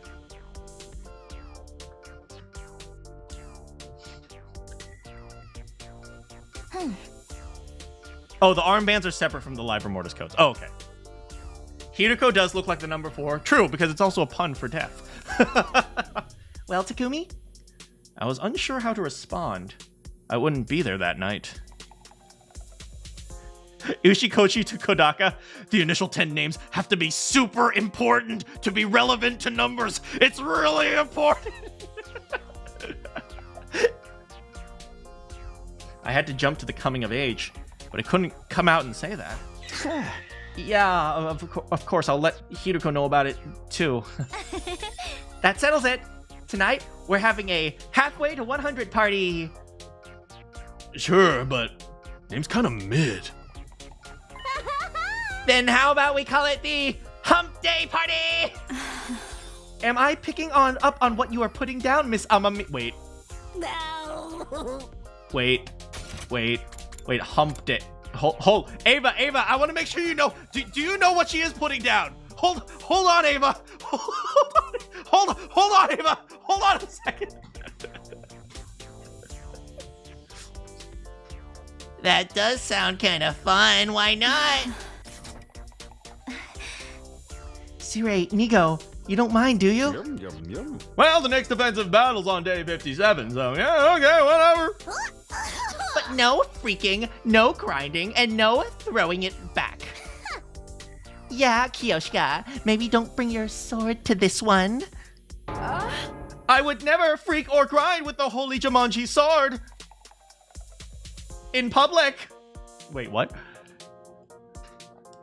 We spent the morning and afternoon preparing for the party. I'm gonna bet, like, the loud noises coming from Kiyoshika's room is just her doing pull-ups. I can do it!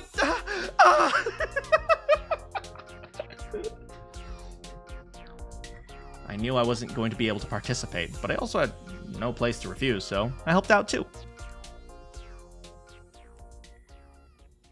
As the day wore on, the sun sank steadily west in the sky.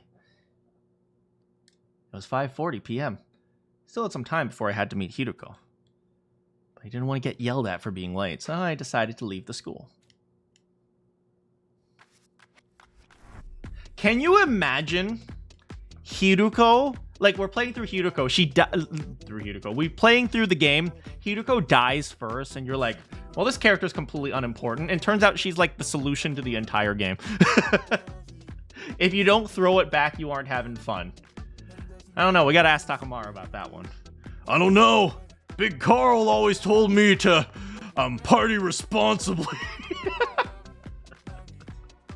I stepped into the entrance hall. Sirei and Nigo were there, almost as if they'd been waiting for me. Another late night with Shizuhara, Sumino. You know the rules about relationships between students. No heavy petting. Only head pats. That's a good Hiruko. That's not what's going on. We'll be back before the day is over. What about the humping day party? You're not going to attend?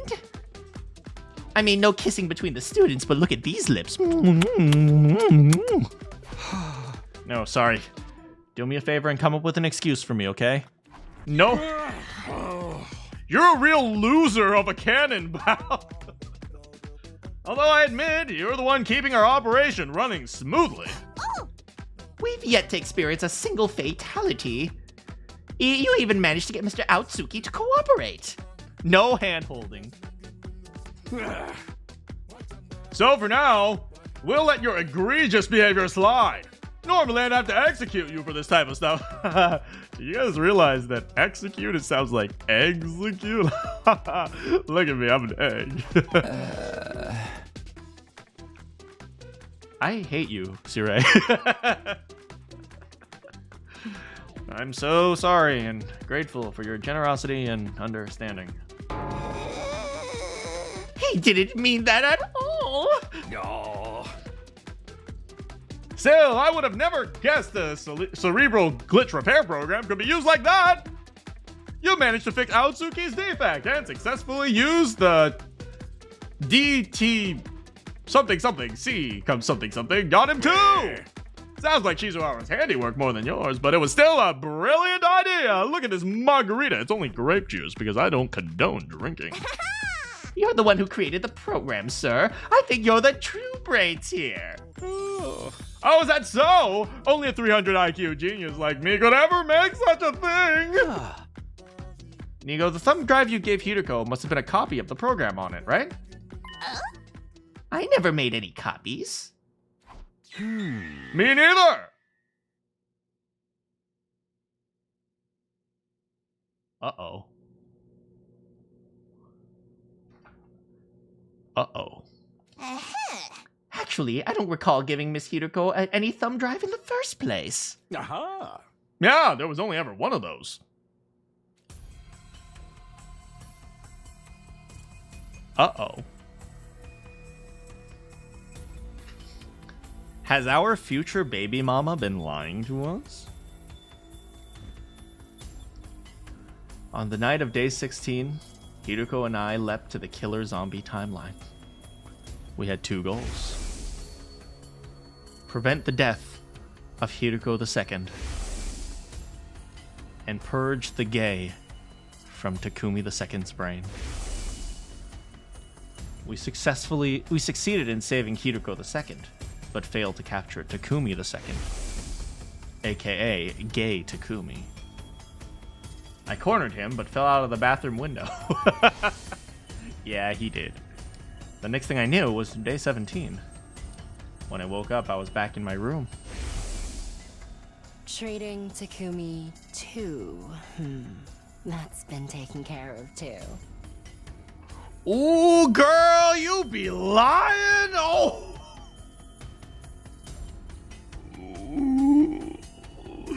Ooh, girl! I actually had 2 thumb drives. Nigo gave me an extra one as a spare. I gave it to Hideko too.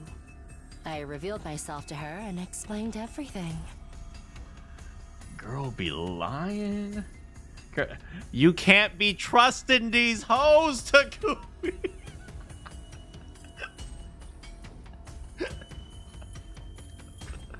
She injected Takumi too with anesthetic and used the repair program I'd given her to treat him. Yeah, in hindsight, she's pretty sus, huh? Could it be? Hideko lied to me? That's never happened before! Which would mean Takumi II is... He's still infected. He's still gay. Did we...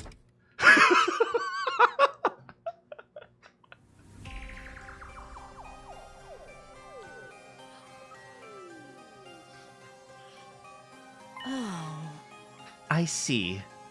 So Sirei and Nigo exposed my secret. It's time to push her to the wall. Takumi! It's no longer Pride Month! You don't have to be gay anymore! Well, it's true. I never gave Hideko second the thumb drive. Why would you lie to me? Oh. I can't tell you. Why not? Do you have any idea what you've done? If we fixed gay Takumi, then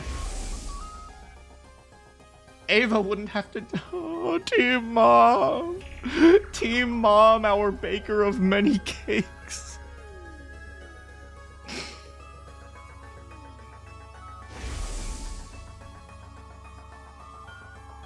And Moko. Hideko remained silent. Her face was screwed up slightly, and she was staring at her feet.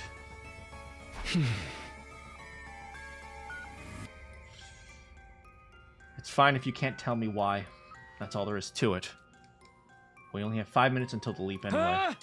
But if you really can't tell me, you have to let me choose the next timeline we leap to instead. Where are you planning to go? Hey! The serial killer timeline! I'm gonna erase the gay data from Takumi's brain! If we don't do something, everyone except you will be killed.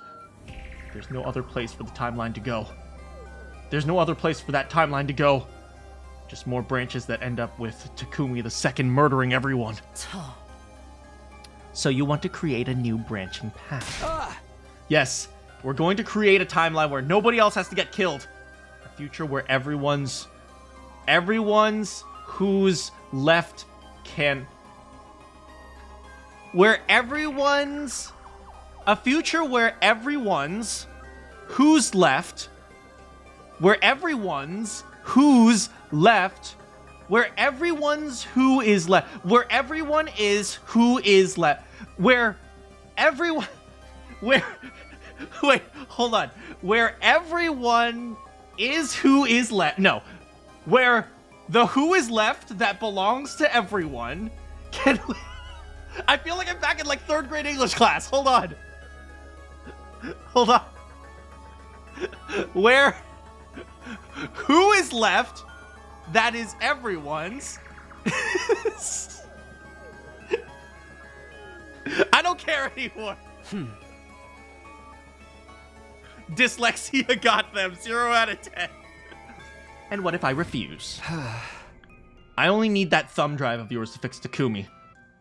But there is only one, so... Are you going to take it from me by force? Takumi, you promised me last night. You said we would go to the coming-of-age timeline. Together. Didn't you hear the sexy music? Oh. You said, remember what you said our top priority was? Making it to 10 a.m. on day 100 in this timeline. Together. Happy. With me. The surest way to do that is to find those 4 liver mortis codes and call the rescue craft. I mean, how do we even know it's gonna work? We can just press it. We can just press the 4 buttons and then on the screen, Sirei appears and goes, "Ha, you idiots!" We have a greater chance of survival if we do that. Well, we also have to survive past day 100. It's not enough to survive to day 100 and then die immediately after. We have to survive past day 100. Hideko's words helped me gain my composure a little. What she was saying made complete sense. The versions of our friends in this timeline are our top priority. And even if I did manage to fix the serial killer of the timeline's gay Takumi, it would erase the branch of the timeline where he never got cured. It wouldn't erase the branch of the timeline where he never got cured. Is Hideko, Yes! She is a freaking manipulative, gate light, gas keep, girl light, gas keep gate boss. A timeline where gay Takumi killed everyone would still exist. Somewhere in the blood space wave surfing. Knowing that, was there any point? One rail would still be covered in flames. Yeah, Tsubasa's always our girl. But then, thought about what Hideko told me before. Of course, one of them is still destined to burn in hellfire. There's no changing that. But It's better than if we'd never added that second line at all. At least this gives the passengers a 1 in 2 chance at happiness. I do appreciate how part of this narrative can only work if everything is predetermined already. So it's like, by trying to change fate, we're functionally proving that we have no free will. I sincerely apologize for lying. I don't think we've ever heard Hideko apologize to us before. In spite of everything, I'll let you make the final decision. You lead and I'll follow. I'll keep my mouth shut and cooperate. Get on your knees and bark like a dog. Sorry, I got a little too into the moment. I thought about it. Should we go to the coming of age or the serial killer? I came to a conclusion. Thank you, Steph. Will Takumi make poor choices or the right choice? Will he prioritize Will Takumi prioritize everyone's safety or be an idiot? Will you pick the right choice or the dreadfully wrong? Come on, it's Takumi, right?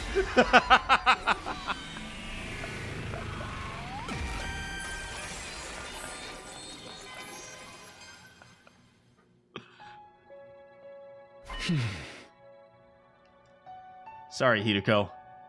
We need to go to the serial killer timeline. I knew we were going to do this one first. I thought you were ending it here. Takumi will never be smart. I can't just leave him myself like that. I wouldn't budge on that point. You picked the dreadfully wrong one. She nodded listlessly. I knew from that moment on, Hideko was going to break up with me. How about you? I told you I won't object.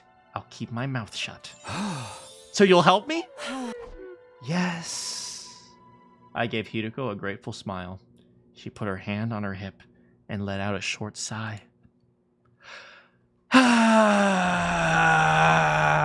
That's a short, Hideko. It's been 10 minutes since the leap window opened. In order to regain the time we'd lost, I had to configure the machine quickly. Hideko and I put on our leap suits. Men, am I right? Always trying to save the world. Let's go.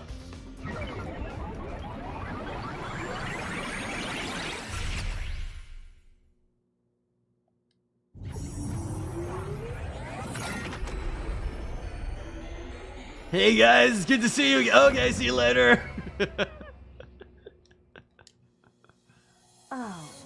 All right, we've made it back to the school. Hideko spoke in a clear, calm voice. Are you sure you're okay with this? I'm the type to adapt quickly.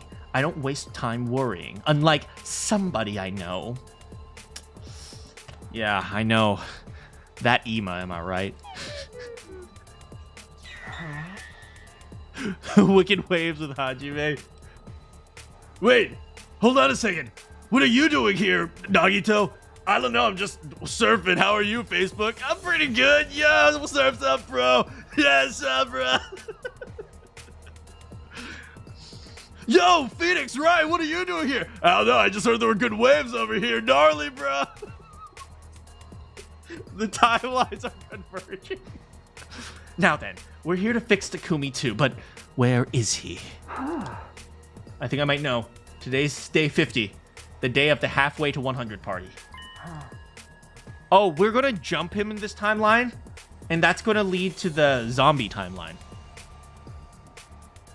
Yes, because if we don't jump Takumi, it leads to the Takumi kills everyone. If we do jump Takumi, it leads to the wait a second.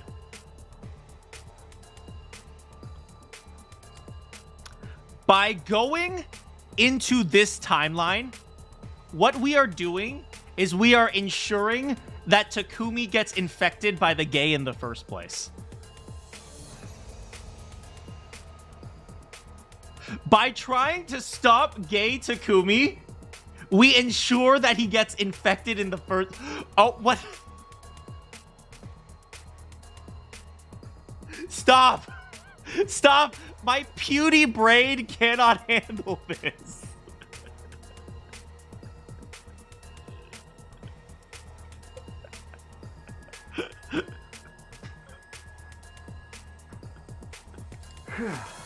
Yeah, but we can't just walk in there dressed like this. So I have another idea. We're gonna jump him. I see. They left the party poopers behind. They left the party poppers behind in the rec room. So Takumi II went there to collect them. Yeah, if we wait here, we can rush him. We can jump him. To stop gay Takumi, we must make gay Takumi. It's 100% doomed. After a short wait, there he was. The version of me. Gay Takumi II. Jump him!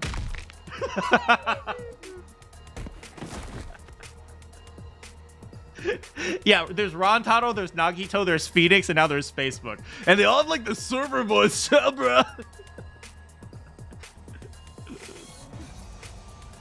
Gay Takumi-ception. Takumi 2 took a solid punch to the gut from Hiruko and went down. Hiruko and I brought him to the infirmary. I let Hiruko handle him.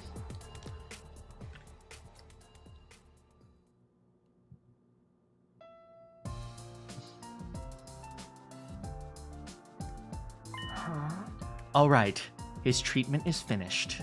All thanks to this. Hey, Hiruko, do you think we should try to stop, you know, the gays in this timeline as well before, you know, like, we should get rid of the dead bodies and... No? Yeah, no? And well, yeah, no? Okay.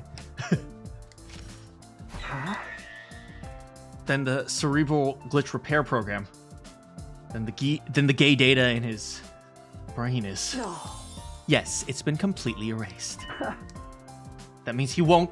I won't hurt anyone else, right? Indeed. He'll be back to the harmless, dim-witted Takumi that I love. What was that? What was it? I mean, he's all right.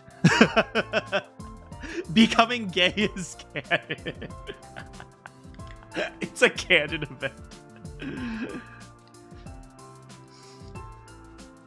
Hiruko, just say it. I love weak, pathetic men like you, Takumi. Just say it.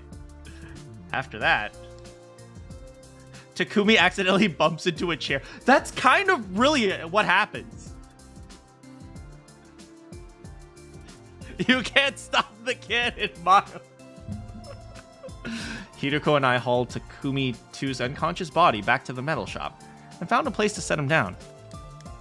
We were trying to be considerate when we chose that room. We thought it'd be easier for everyone to find him somewhere closer to the cafeteria.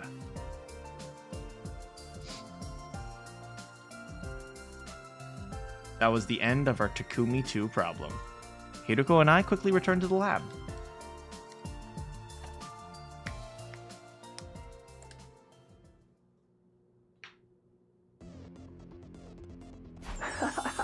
Let's head back. Oh. Right. I mean, if we have time, we can still go to the other route, right? I'm not sure if we have time. I smacked the red button. Here we go.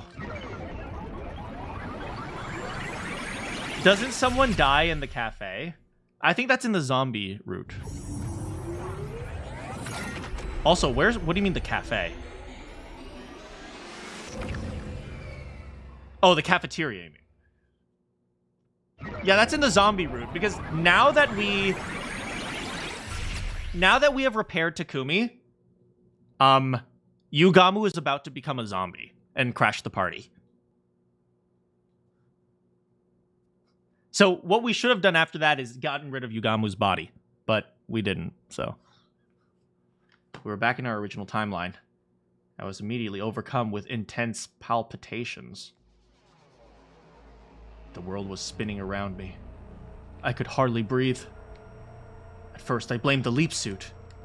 I peeled it off, putting my hand on my chest and breathing deeply. There was no sign of the pain getting better. My heart raced and my head spun, and my lungs ached. What's wrong, Takumi? Just as Hiroko rushed to my side, I lost all strength and fell to the ground. What? What happened? Oh no! What happened? She was holding me in her arms. You're okay, Takumi. Stay with me. I wanted to scream to her that it wasn't okay, but I couldn't make a sound. I couldn't breathe normally. All the air was gone. As if Hiroko had sucked all the air out of my mouth with a straw. Don't tell me. What happened? Still supporting me with one arm, Hiroko reached for the leap suit on the ground. It was the one I'd been wearing. She examined it closely. Before long, her eyes widened. A hole. There's a hole in it. We took the leap suit from the Killing Game timeline! Oh no!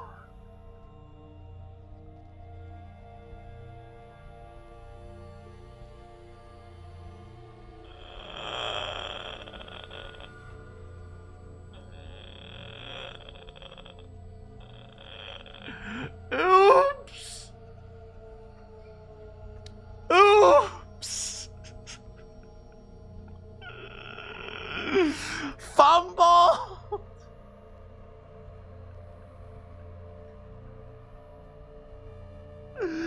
Oh god, it's over. But why? How? Nothing happened when we jumped into that timeline. Which means he probably wore it there and back. Looking closely, it's starting to fray in a few spots. Did one of these spots get torn open? Oh wait, was it entirely an accident? Wait, was it literally just an accident? It wasn't even that they took the wrong suit, it just happened that one of the suits wasn't very well manufactured or something? It doesn't matter what caused it. Takumi, this has to be. You can't type because of how cooked he is. He's pretty cooked. I think they said like he can only do this a few times before he explodes functionally. Leap damage. I squeezed the words out of my throat. Everything around me was getting hazy. When in doubt, blame Gaku! Why'd you do this to me, man? The very next moment, my consciousness fell apart.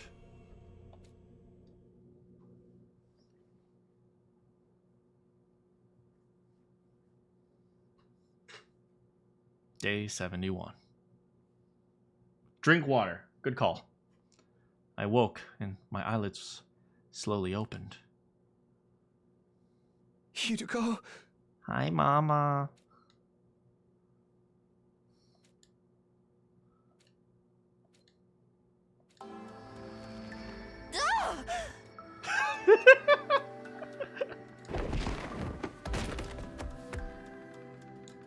I couldn't get my muscles to cooperate and unceremoniously rolled out of bed. Are you all right? With Hiroko's help, I managed to get to my feet. Legs trembled like a newborn fawn.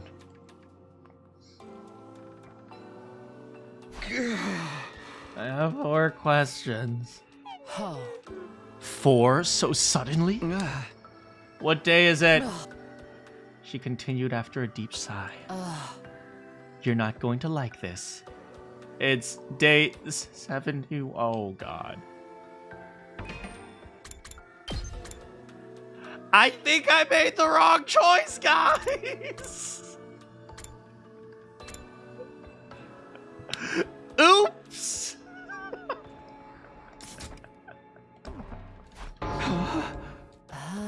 You've been out for 20 days. Wow, okay. Next, why did you scream? Isn't it obvious? Because I love you, you baka. I hate you, you baka. I was starting to think you would never open your eyes again. Sorry. I wasn't worried. Everyone else was worried. I was calm. I didn't care. That's right. I should tell them that they're awake because they care, not me. I don't care. Hideko was about to run for the door, but I was quick to stop her. You just got out of bed and you're like dead, man. How do you... Wait! Huh? I still have 2 questions! What about our battles? The enemies must have attacked. They attacked day 57 and 63. But as you can see, the school is still standing. That's good work, guys. That hardly sounded sincere. Don't tell me you feel like you missed out. Or do you not like that the team proved it could win without you? Hey, come on. Never mind, what's your last question? Did anything change while I was asleep? No, nothing's changed. Did you find anything out, though? Oh, I do have one thing. It's about the liver mortis codes. There's no point in collecting them. Why? Because the DST...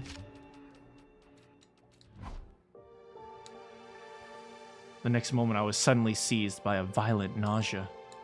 It's certain. No! Answer the question! I couldn't hold back. Tsubasa!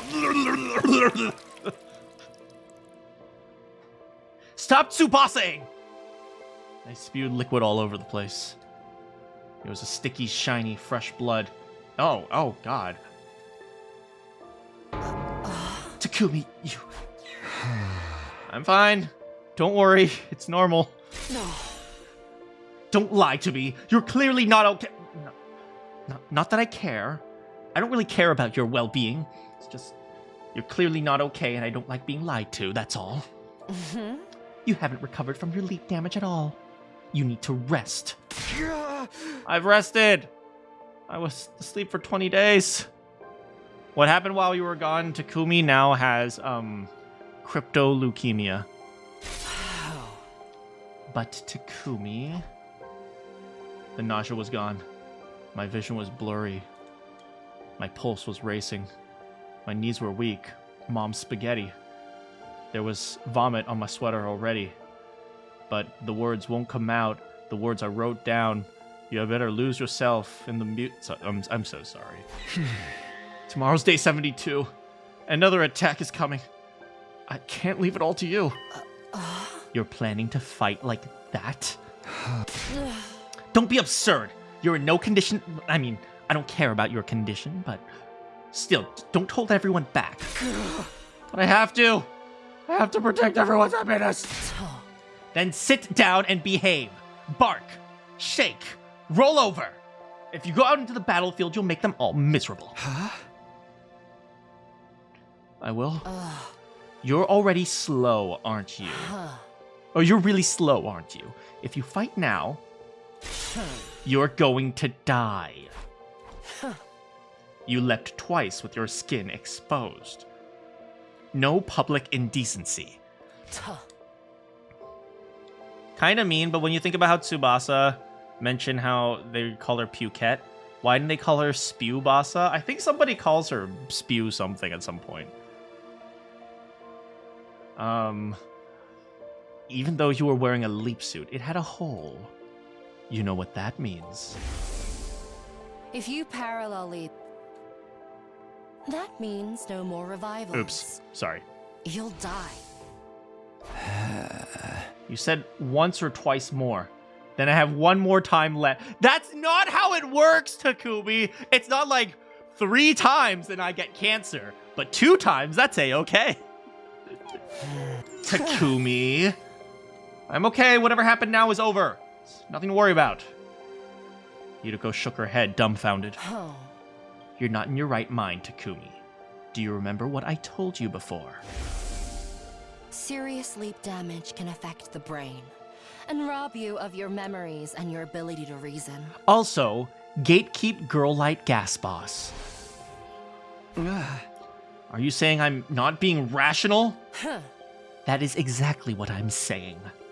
If you go into battle, you'll only slow us down. You know that if you were thinking straight. But you know I'm not straight. I'm in a relationship with Eito and Yugamu. Touché. You're also forgetting that your fate isn't yours alone. In short, If all of the special It's true. He is in a relationship with the me. sum of We need all of the SCU members together for the final day. He's not thinking straight. He's thinking gay.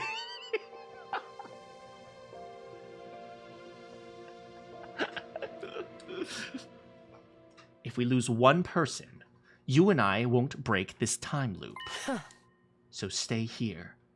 Rest. Do it for me.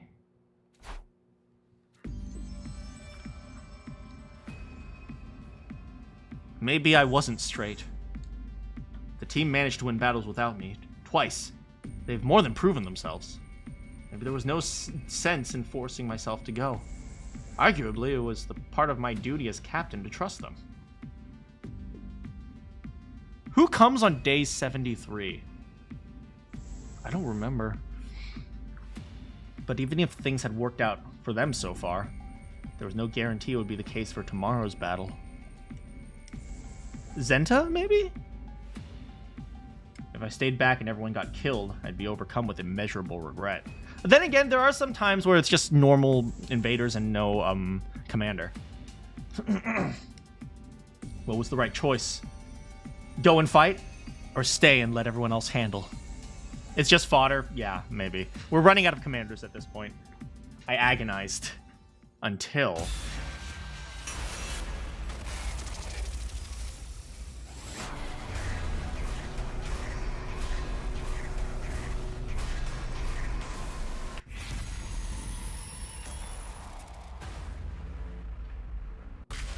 Will Takumi finally think straight? Or will he think gay? Find out next time.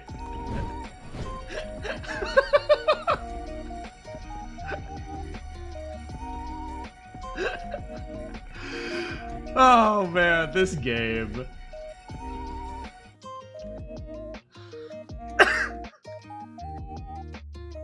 Oh man.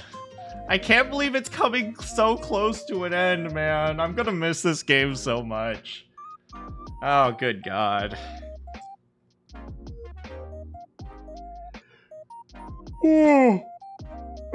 But I hope you guys are enjoying this game. I hope you guys are enjoying. I hope you guys did enjoy it. I mean, we're not done yet, but it's getting pretty close to the end, and man. Yeah, I mean, this is probably our first legitimately new timeline, I would say. This has been so much fun to watch. I'm so glad. And finally, we have our new timeline, man. Like, it's actually really kind of interesting. What I learned, every man I love has a pun in his name in some... Oh, good God.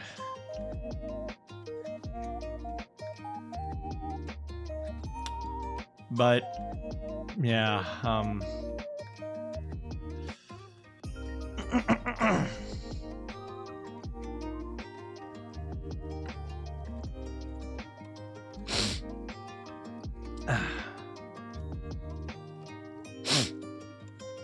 still a little bit sick, to be honest. You can hear me sniffling and stuff, but yeah, but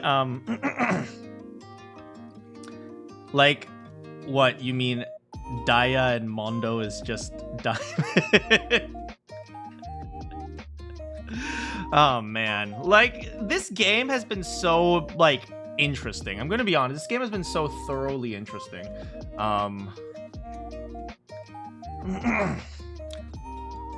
Like, how do I put this? Like, I remember the first route, and after I got through the first route, I was like, wow. That was a really interesting game. It's like, I can't imagine how they can get 100 routes out of this. And it turns out, it's not that they get 100 routes out of that ending. They just write 100 more routes. It's like, god damn. Let me see. How big is 100 Line Last Defense Academy?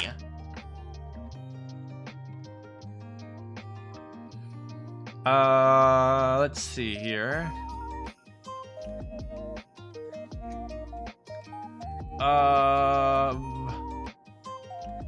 in terms of books.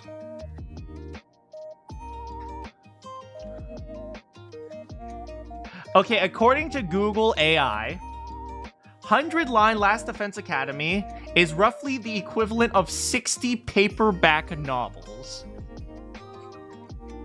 Us together have read 60 books together. We have read 60... God damn. You know, I used to hate reading.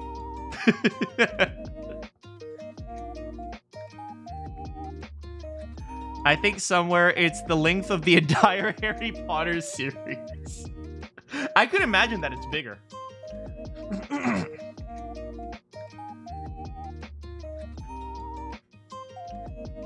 You know, something that this game I think proves, at least in terms for me, is that reading isn't necessarily boring, right? I used to think reading is boring, right? When I was younger, I realized it's not the reading that is boring. It's the material that they give you at school is boring, if you ask me. Like, I always find that, you know, like, you when you're reading, like, read the Hiruko story for the pre-order of the game. Is there like a specific story for the pre-order? I didn't pre-order the game, so I don't know, but I'll have to check it out. Yeah, I find that at school, like when you read a history textbook, they talk about history in the most dry and boring way. It's like, we estimate that the death toll was approximately 173,426. This war lasted until 1869. On April 17th, 1870, Leonardo DiCaprio and Leonardo da Vinci got together for a peace treaty for the end of the Leonardo War. It's like they talk about things in the most dry way. I just created a new war. Apparently, the Leonardo War ended on April 17th, 1870.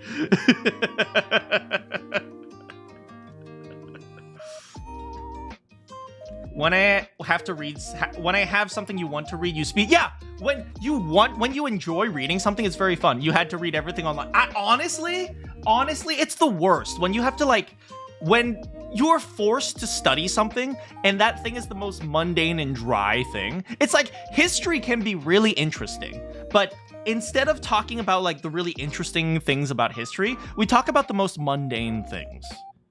It's like, we don't talk about like the aspects of, like, you know, why do we not try to understand like the anthropology of, like, we don't really try to understand like the anthropology of like Greek religion in history class. Like, if you can analyze it and see like, okay, what do these monsters represent? To me, that's really interesting stuff, and a lot of people are really interested in that stuff. But no, instead we have to talk about how like it was estimated that Greece moved over 300 million grains of sand. It's like, why do we care?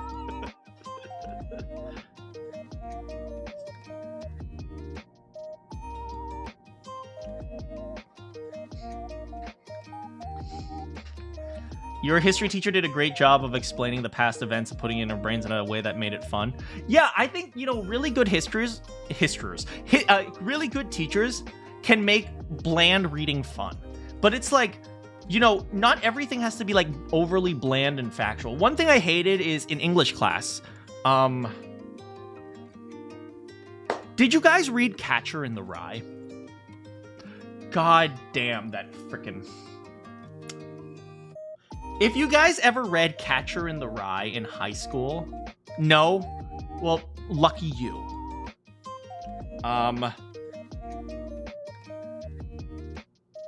Charles the Great was such a loser that he died trying to ride a horse.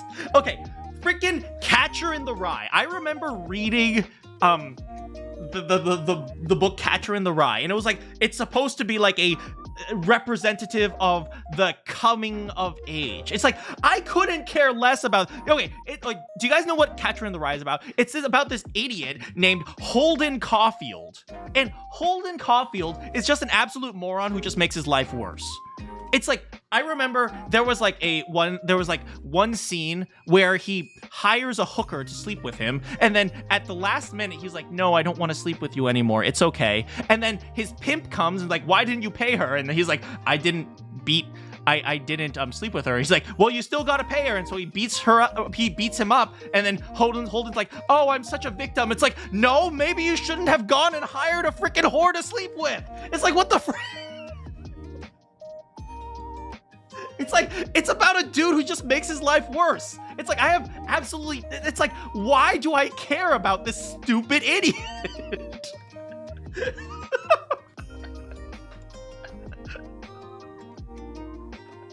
I'm talking about pimps and prostitutes. Catcher in the Rye. What? Oh man. Why was that book so well known? It's historical classics and so on and so forth. Some historical classics should not be historical classics. Catcher in the Rye, Holden Caulfield. Yeah, it's about a dude, like, literally he has no problems in life. He just makes his life worse, and then they're like, oh, well, yeah, it's a, read Kalevala? I don't know what Kalevala is. Kalevala is the national epic of Finland. Okay, that's probably good, right? These stories, these epic stories that have survived for hundreds or thousands of years, those are generally good because there's a reason why they have existed for thousands of years. There's a reason why the stories of Wukong, Sun Wukong, the stories of the, I don't know, the Japanese gods, I don't know, the story of Orochi and Susanoo, the story of, I don't know, Zeus trying to get a woman to fall in love with her and him, and then she's like, no, and he's like, okay, I'm gonna make you fall in love with a bull, and then it's the Minotaur. The story of, was it freaking Kali drinking blood? It's like, there's a reason why all these stories have survived for so many years, because they're good, but instead we read Catcher in the Rye. It's recent, but it gather old runes. Let me see, let me just look this up. I mean, 1830s. That's old enough to be good. What is it? One of my favorite novels of all time was Crime and Punishment. And Punishment was written in 1866, right? But it's considered a classic, right? Dostoevsky.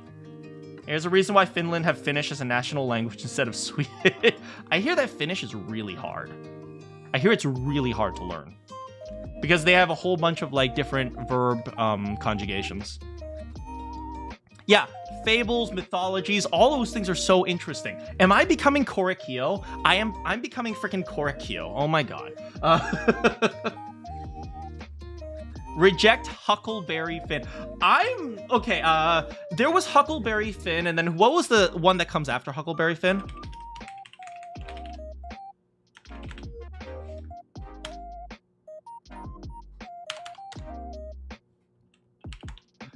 You gotta go.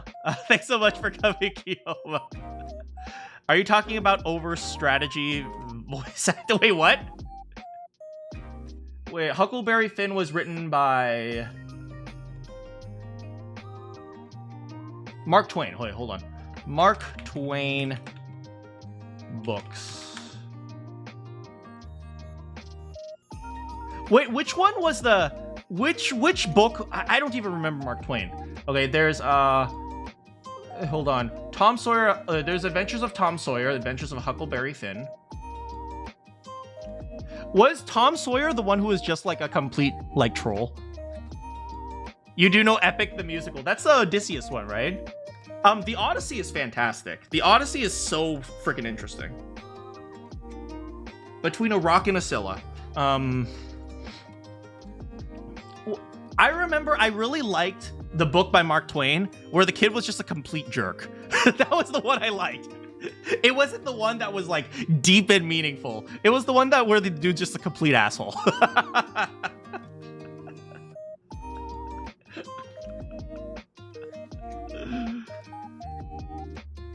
You remember how the text was so close to the crease of the book? Yeah, nobody even owns books anymore. It's like even me, like, the only books I have are textbooks right there. And the only reason I keep the bookcase right there is because I can't fit it anywhere else. So, why did they make you play Genshin? Wait, what? Because I hate my life, okay, Arcade?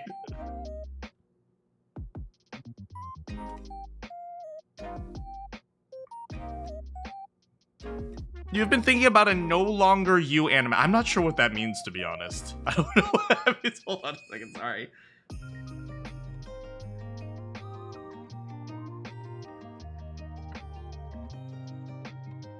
There we go. I just had to cut like a thread off of my pants because there was a thread on my pants. It's a song from Epic the Musical. Oh, I see. Yeah, I've never watched Epic the Musical.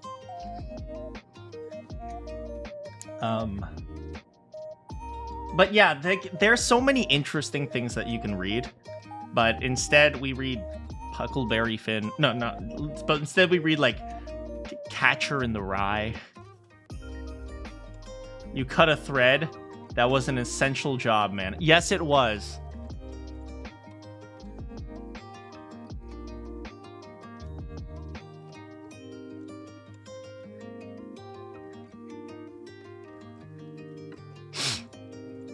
Oh, man.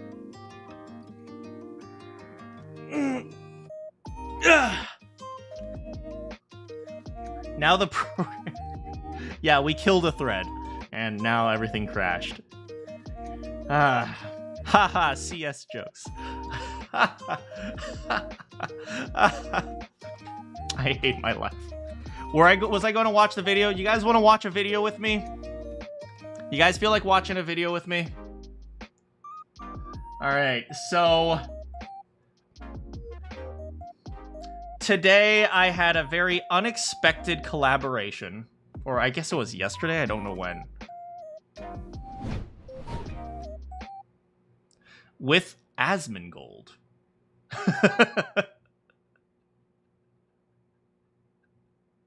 Was it earlier today? All right, so 11 hours ago, apparently, I had a collaboration with Asmongold. What's funny is that nobody's going to even realize that I'm reviewing it right now. Okay, so let's see what Asmongold has to say about me. Collaboration, forced interact. I mean, I don't mind. This guy. Kill was like, this guy? Hold on, let me get something to drink.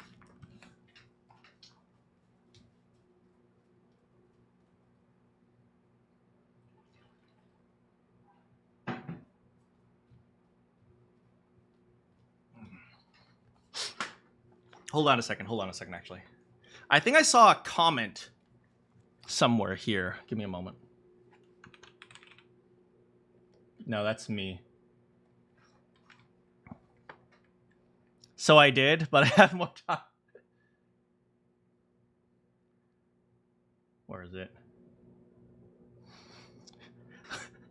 Gary is the least most popular name in the US. Why?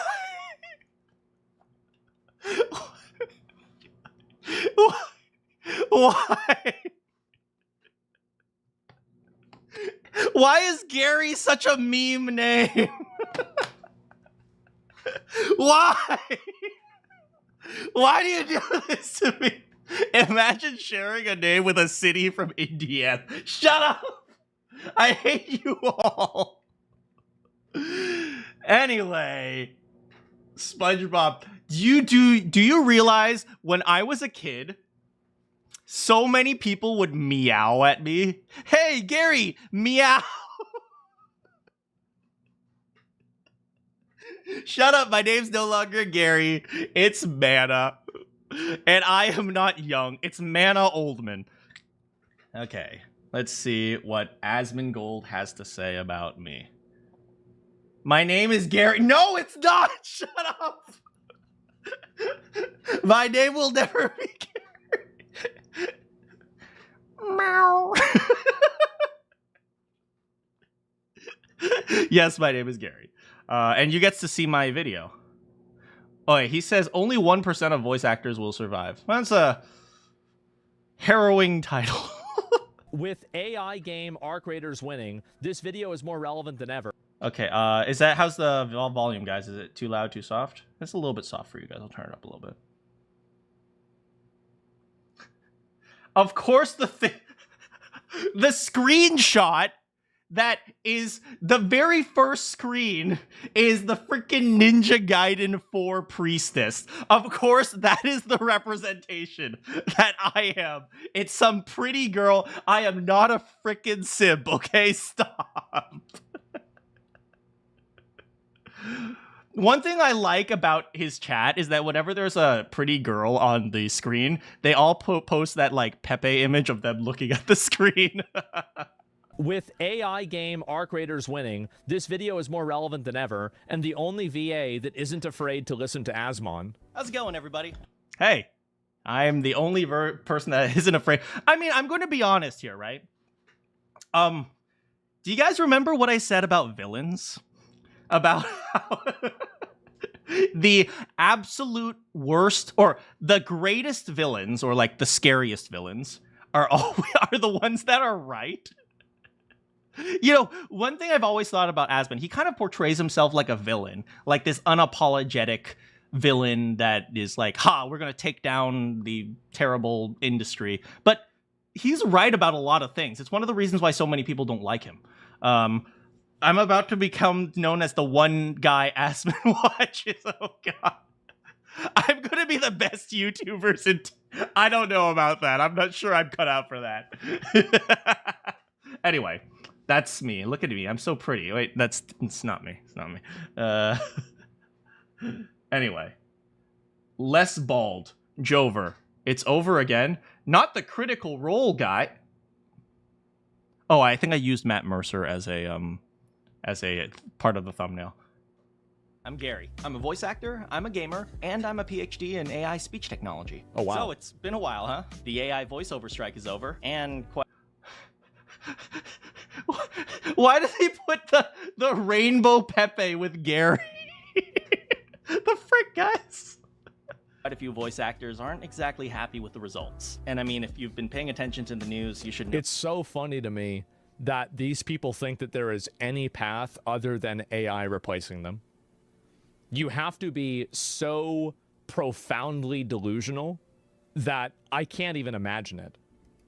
That AI is coming for us all. Now, I may be an AI engineer, but believe it or not, I do care about voice acting. I personally enjoy voice acting, and I don't want to see voice acting become dominated by AI. But if the recent voiceover strike has taught us anything, it's that voice actors really need to change their strategy if they want to win against AI. Turns out, strikes and social movements just make the companies want to replace the workers even faster. Well, and there's another big component, too, where a lot of these strikes and everything, like, the American public, I think this is generally true, views entertainment careers as a luxury job.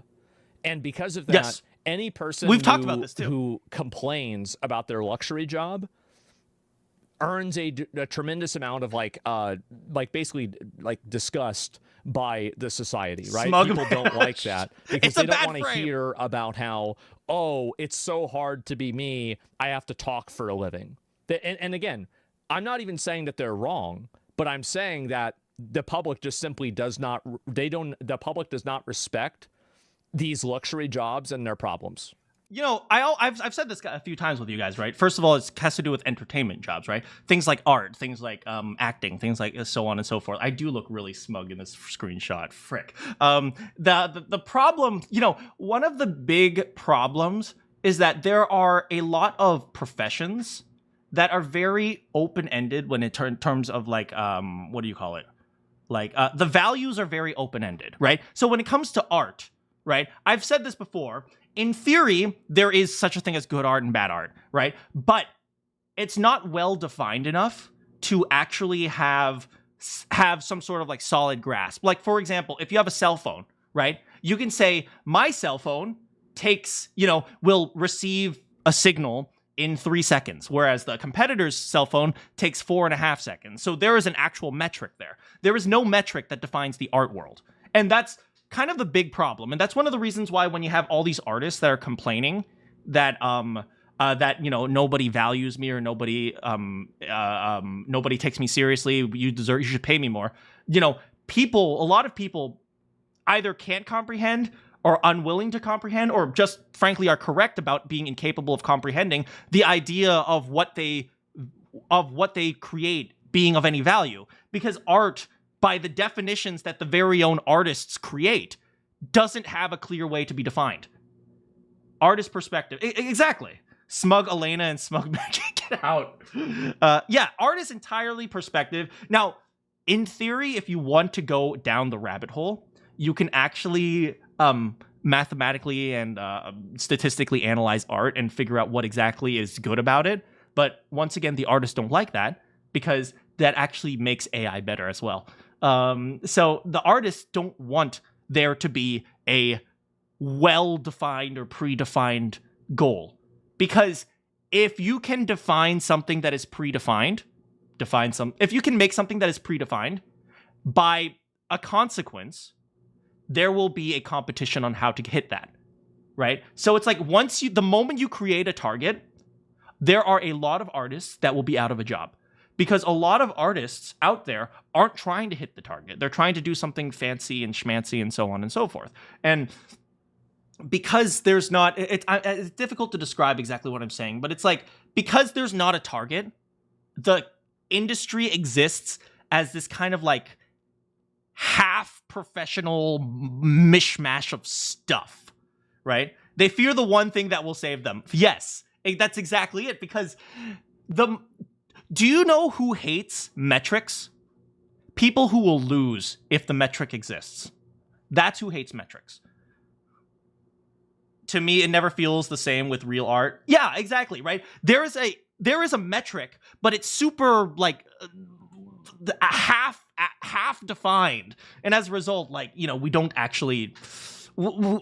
Because of that, it's poorly defined enough where you can have these conglomerations of like the ivory tower people from Hollywood who can just control the market because they say, why is your performance good? Well, just because we said so, because the expert said so. So it allows them to control the industry. The moment there's a target, they've lost control of the industry. And so that's what they hate. That's not Mana. That's my evil twin brother. He's smart. Yeah, as you know, I'm stupid. But here they're used for Nepo. Yeah, metrics can be bad, but lack of metrics is also very bad. And you're right. If you can take away as many metrics as possible, you can just control everything. So anyway, here's me being smug. When you're smart, I'm locked in. Well, that's why you're never locked in. That's why I'm making this video. Because if you want to win streaming against and AI, acting. you can't just rely on lawyers and businessmen. You're going to need the help of someone who actually knows the realities of the AI industry. So I'm going to be sharing with you all strategies that voice actors can use to beat AI. Gamers and animation fans, you guys might want to pay attention to. Let's see it. It's going to happen to you too. Now, before we talk about what to do, let's talk about what not to do. Okay. And the number one thing not to do is make false arguments about AI. I mean, obviously. However, I do understand that these are... Well, we're out. That's not going to happen.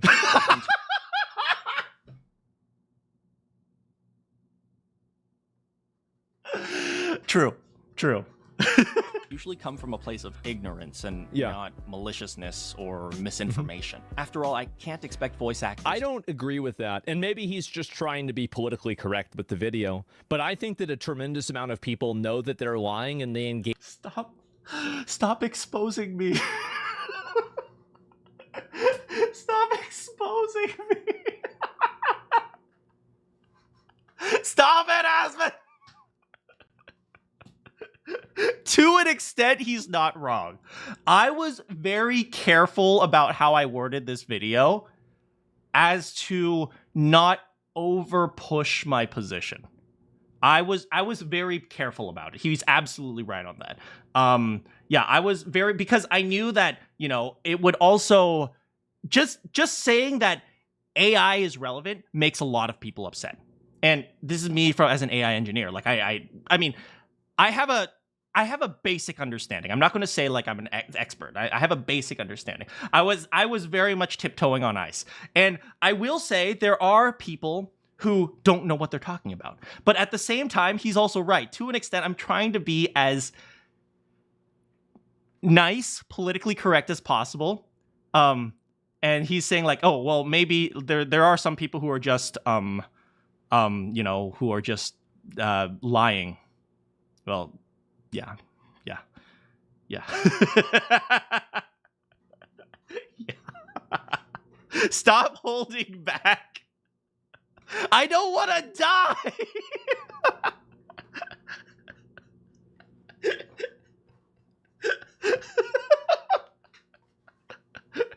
Asmongold will be fine. He lives in a cave. He is protected by like 50,000 cockroaches. I don't have cockroaches to protect me, okay?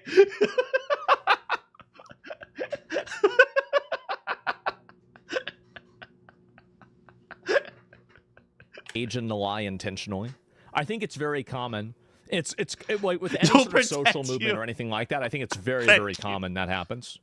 Be experts on AI. So to help you, I'm afraid of SAG. I am actually, here's the one thing. The one group I'm not afraid of is SAG-AFTRA, because I've said this a few times. This might sound kind of overly forceful, but I always say this, right? I have two options. I do voice acting and I help the voice actors, or I get kicked out and I do AI and I destroy the voice actors. I say this a few times, and I say this kind of like half jokingly, half seriously, but if you gave me 5 years and $5 million, and that sounds like a lot, but 5 million is nothing for Google. So if you gave me 5 years and $5 million, I could wipe out like 80% of the voiceover industry. That's not even a joke. It's just the reason why I don't want to do that is mostly because there's no incentive to it. It's like, you can give me $5 million. That money is never going back to Google.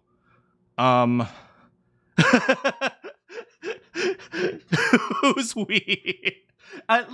One of the big reasons why AI hasn't fully taken over in voiceover is because compared to like cell phone markets or like global information markets like Google and stuff like that, the voice acting industry is incredibly small. There is no reason for them to even get into the voiceover industry. It's like, one of the most interesting things is the reason why the voice-over industry has been safe so far is because they're not large enough for anyone to care. That's actually the reason. And I talk about this later about why you have to think about things in terms of a business, not just in terms of the AI itself. But yeah, that's one of the big reasons why I'm not really all that concerned. First of all, I'm non-union. Eventually, I'll probably be forced to join the union, but at that point, I'll probably just go FICOR. For those of you who don't know what FICOR is essentially being half union, where you're part of the union, but you're functionally not really part of the union, so they don't have any like hold over you.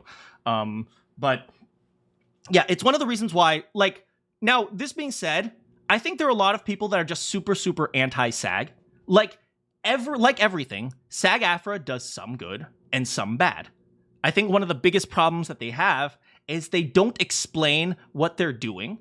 So like, they try to do something and they think it's good and it ends up being terrible, but they never even bothered asking people about it. Do you want this thing? They just think they're doing good, and then when things fall apart, it's like, oh, well, maybe we shouldn't have done that in the first place. Forced, given a role with a union-bound company. Forced, I'll put that in quotes and just leave it there for now. But yeah, it's one of those things where, like, for example, and I'm going to say this in a really weird thing. Okay, I'm pretty sure it comes up early next.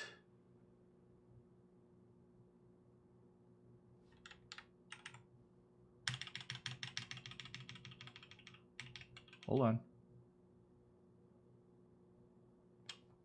I'll just leave this here. There she is, our beautiful Paimon, Karina Boatger. Okay. Lots of people don't like her. Old Paimon spotted. Okay, and here's the thing about Karina Boatger, and I'm gonna hold back a little bit because I don't want to be talking about someone else necessarily, right? It's not my position to talk exactly about things, right? But I will say, I believe that her anger is very misplaced and misguided, right? She has said, okay, what is it like? Oh, because she has medical bills. And once again, I'm not going to try to air out anyone's dirty laundry. I'm just going to try to state the things that she has stated, right? So she has medical bills and they're difficult for her to pay. And as a result, in her voice acting, she wants to make more money. And all the fans say things like, oh, well, that's terrible. Why are you trying to beg for more money? It's like, oh, you're entitled and you just expect more money, right? Okay, I get both sides. She has medical bills to pay, and it sucks that it's difficult to pay. And the fans are like, well, why don't you work harder or get another job instead of just doing voice acting and just trying to be entitled? Do you know who could help her with her medical bills? SAG-AFTRA. That's the position I'm in. That is where I stand. I don't necessarily disagree with Karina Bolker. I actually completely understand where she's coming from. But there were so many different instances in the past where SAG-AFTRA continued to raise the minimum requirement to get healthcare. And it wouldn't be a problem if she lived in another country. Well, I mean, yeah, but I'll try to avoid too much talking about the healthcare system in LA and just try to be more pragmatic and practical about this. If she is functionally part of the union, she's Phi Corps from what I understand. So if she is functionally part of the union, and SAG-AFTRA could offer her better healthcare, but they choose not to. And that is the problem, if you ask me. Right, because I believe that, a lot of the anger, the Korean, I'm just using her as an example, but a lot of other people in the union, their anger is a bit misguided. It's towards the it's towards the fans who expect better content. It's and like the fans are like, why aren't you trying to give us better stuff, right? When in reality, they could, consider looking at SAG-AFTRA. It's like the top of SAG-AFTRA makes like some millions of dollars being a negotiator. He's not even an actor, he's a lawyer. So it's like, why is it that we have this weird, disgruntled group of actors who are told to be angry at the people who expect them to work instead of, the people who can actually provide them with resources and healthcare? That's kind of where I stand in this, right? SAG does some good because they negotiate, but it always seems like they're trying to outsource their problems. That's how it feels a lot. It's like SAG's always saying, okay, we need to do, don't be mad at us, be mad at them. Don't be mad at us, be mad over there. The US healthcare problem is one where that we pay more on healthcare per capita than any other country. That's also true from what I understand. And it's like a multi-layered problem. There's like 7 different layers to this problem, right? But the one thing I never liked about SAG is that it's like they want to try to get to blame everyone except themselves. That's one of the things I don't like about them. And that's why I always say, like, SAG, I'm not against SAG necessarily. I think they do some good, but when they can take responsibility, like they do some good when other people are the problem. But when they're the problem, they'll absolutely do nothing.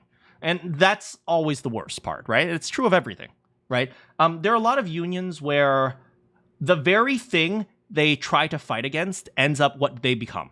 They become the very thing they swear to fight against, which is kind of like this overpowering force that tries to bulldoze over everyone who tries to oppose them. So yeah, that's where I stand on that, really.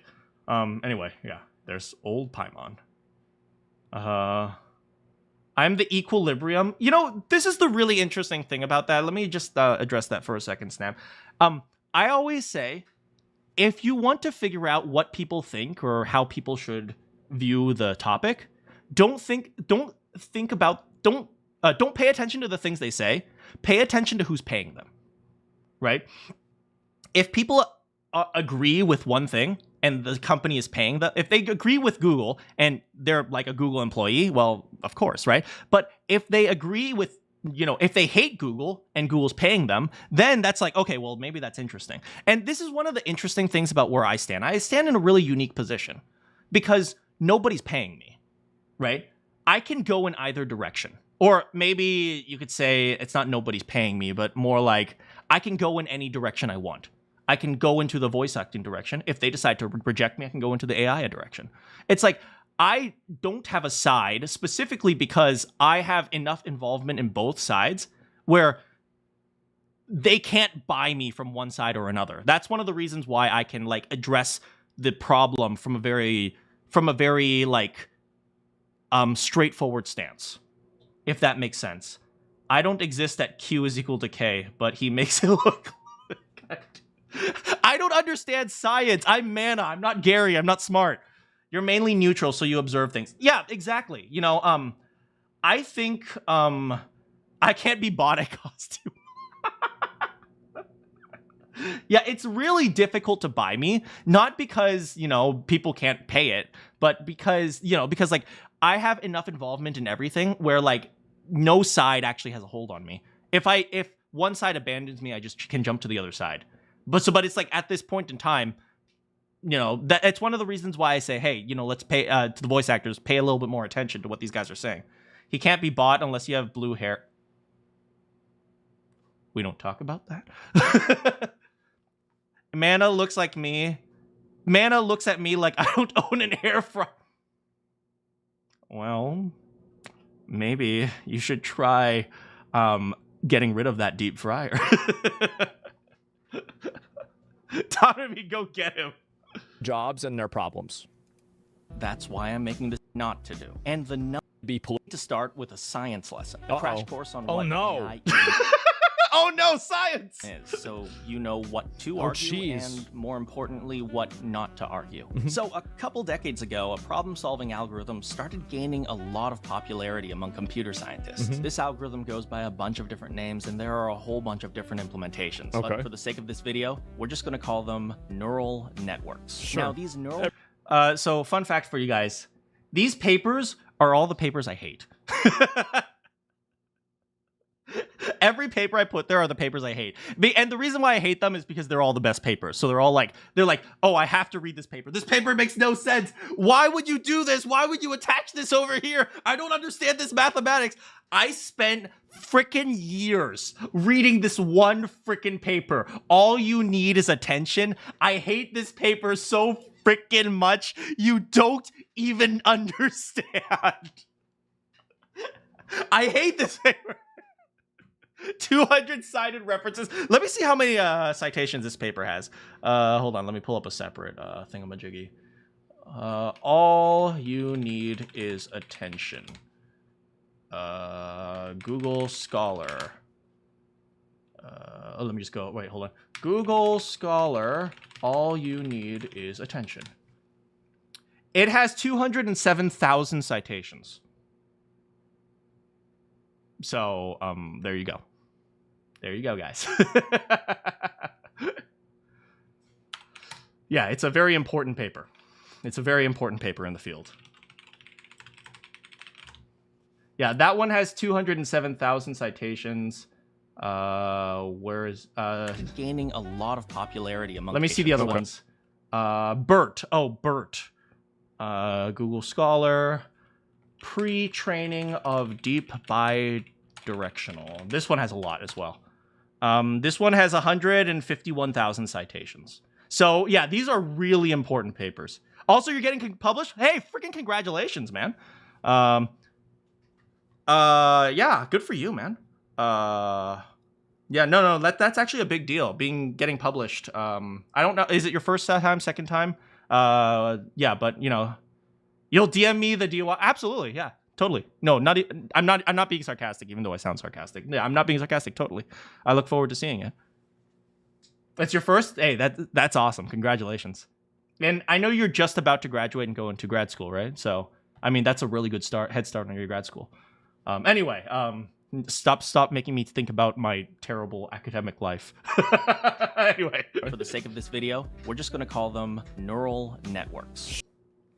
Oh, you already graduated. Oh, and now you're into grad school. Well, good for you. It's a great head start. I like publishing before December, like in the first semester. That's great. And there are a whole bunch of different implementations. But for the sake of this video, we're just going to call them neural networks. Now, these neural networks are really powerful algorithms, but it's also a mistake to call them new technology because we've known about these algorithms for quite a while. This statement is a little bit questionable. It's what is it? The perceptron was not originally, in a little bit context for you guys. The perceptron was never intended to become a neural network, and this was published in 1957. But eventually it evolved into neural networks. So it's like we know a whole bunch about neural networks. We pretty much know everything about them. Now, you can argue that, okay, you need better structures and you need more effective and efficient structures, but yeah, that's the general idea. Now, the reason why we never used them was because up until this point, our computers were just never good enough. Not strong it's enough, only yeah. due to recent advancements in computation, especially things like GPUs. That's why you got those data centers and then buying up all the RAM and shit. Yeah, I heard that, RAM is now the new big thing instead of GPUs. It used to be entirely GPU loaded, but now like apparently everyone's buying RAM. I didn't even know this because I've been out of like, big data center stuff for quite a while now. But anyway, to even use these algorithms in the first place. It's not a mistake. I also note everyone is talking about my fake microphone. My microphone is freaking plugged in, guys. It has a plug.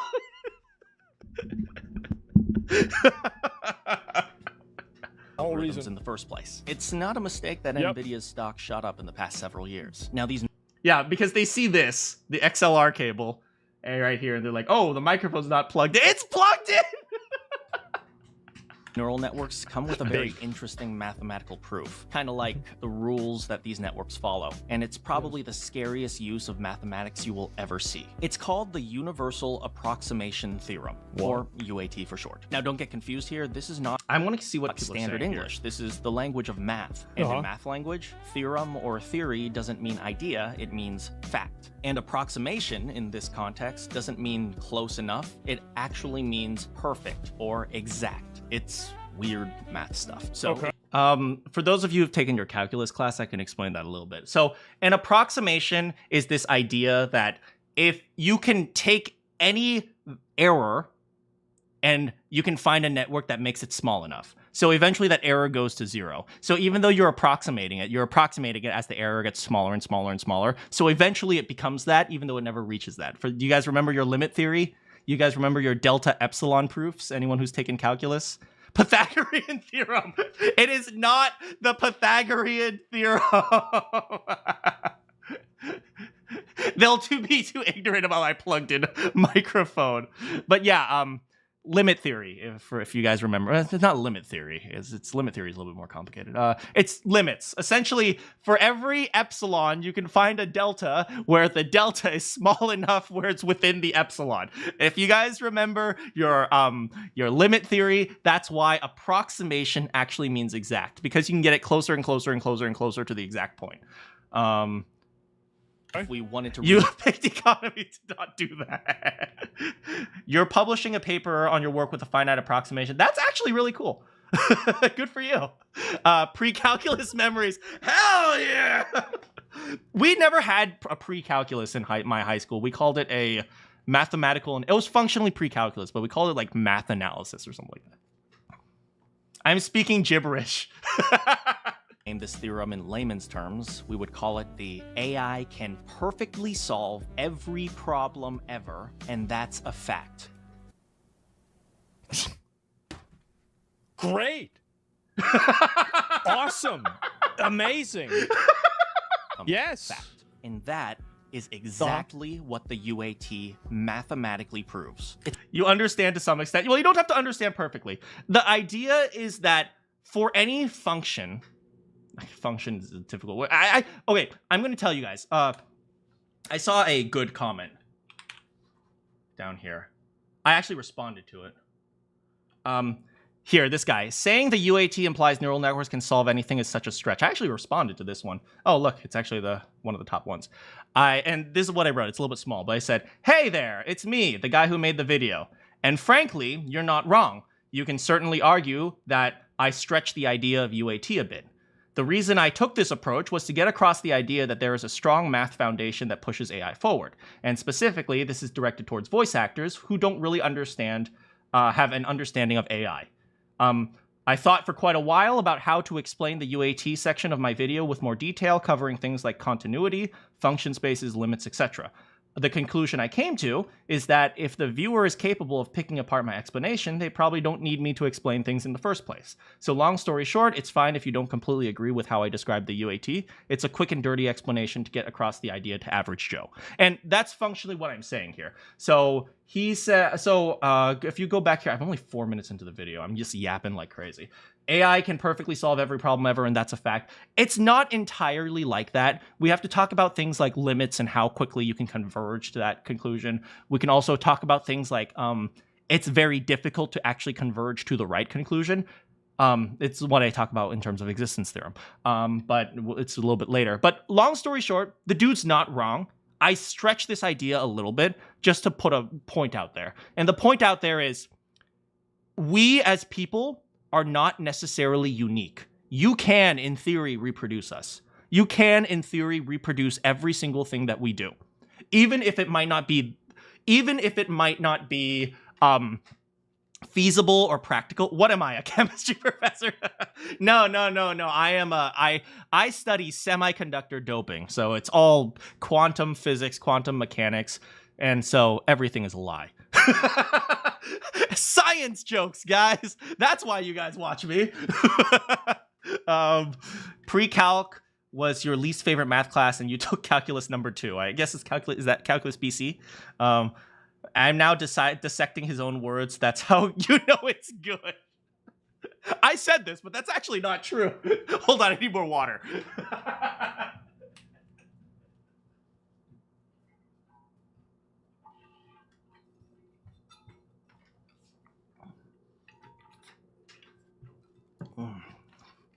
But yeah, the point is that in theory, in mathematical space, which is essentially the possibility of anything, right? There is actually a way to reproduce a person. There is a way to reproduce everything, right? You can mathematically create it. Which is why I always say things like, okay, don't say that AI can't do it, because they can, right? There isn't enough reacting to a reaction video.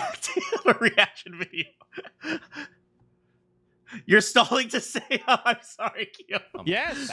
In fact, Yes. And this is what everyone who wants to talk about AI, don't be afraid to go to sleep and then come back to because the VOD will be there. Don't worry. And needs to understand, because artists and actors love to claim that art has human soul and that can't be replicated by AI. Sounds like bullshit to me.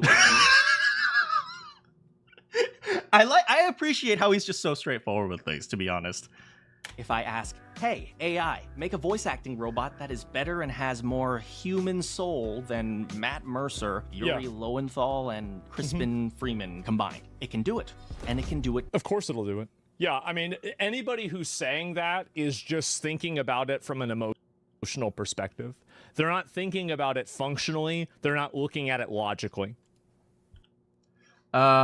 This guy says fail against Matt Mercer. Matt Mercer is best soul. I'm not saying he's a bad person. Perfect. I'm not saying he's a bad person, dude. I'm just saying this is just the reality of the AI, man. And that's a fact. And this is why I always warn against arguments like AI will never be as good as humans. Because wait, hold on a second. Because I'm looking at it logically. Hold on. Perfectly. And that's a fact. And this is why I always warn against arguments. Look at this guy. He's looking. He's doing the, holy, that's sexy. I'm looking at it. For this? It's like AI will never be as good as humans. Because that is mathematically, provably wrong. Well, and it's also common sense. Like, you don't need to have a PhD to know this. Like, there's never been a situation. You like that you use the Critical Role picture of Matt. That's where I know him from, to be honest. Where there's a technology that just stops getting better. Like, really, like, cameras have gotten better for 200 years. You know, video cameras have got... Some gamers prefer AI. I wouldn't say they prefer AI. It's that they have no problem with it. It's like they're neutral towards it. What they want is something good, right? Better for a little bit less than that. Computers have gotten better forever. Every single type of technology you meant the robot has a propensity to improve. Absolutely.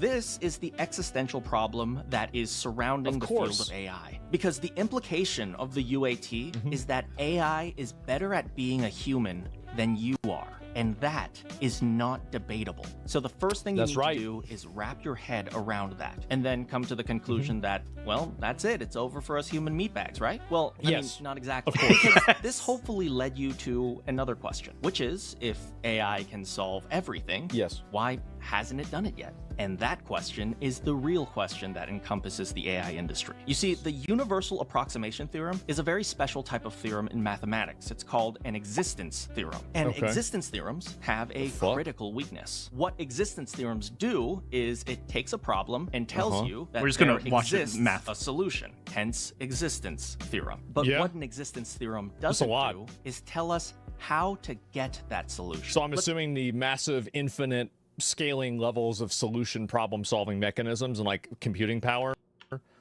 are just, it's basically like, I wonder if this is like a metaphor for like that old thing where people would say that given enough time, a monkey would write Shakespeare. Okay, I've heard people say that, and this is one of the reasons why, you know, we talk about that, right?